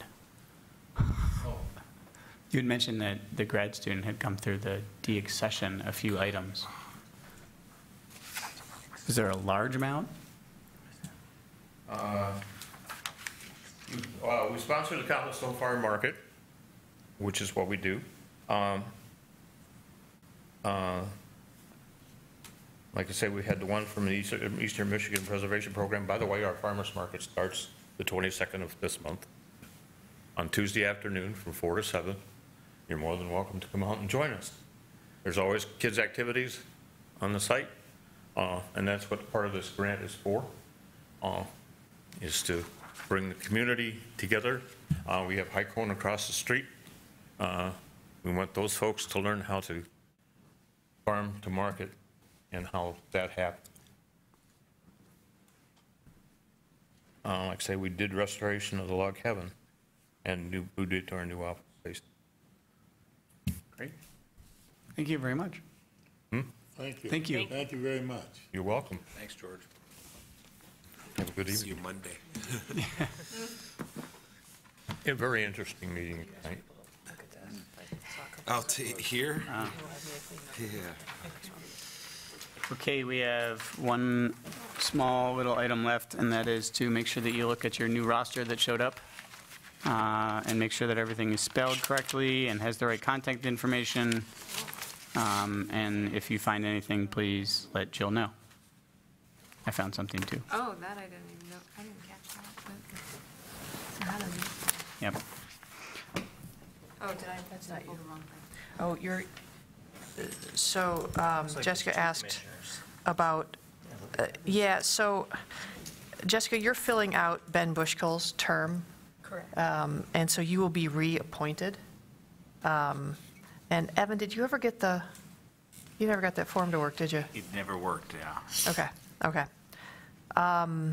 I'll have to see if we can get a good old-fashioned paper copy of a form for you guys to fill out, because the online version isn't Yeah, working. Yeah, it was. Oh, was it it did not- online versions of something sent to me? I couldn't get it to work. If you Probably can. not. Okay, I was gonna say, I didn't see This is anything the come first, through. this is the first But- time I was aware that Oh. that your term is up right now.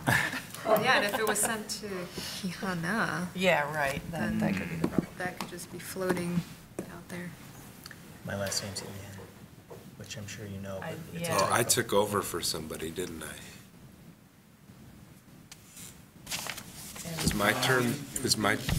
Is my term shorter because I took over for somebody?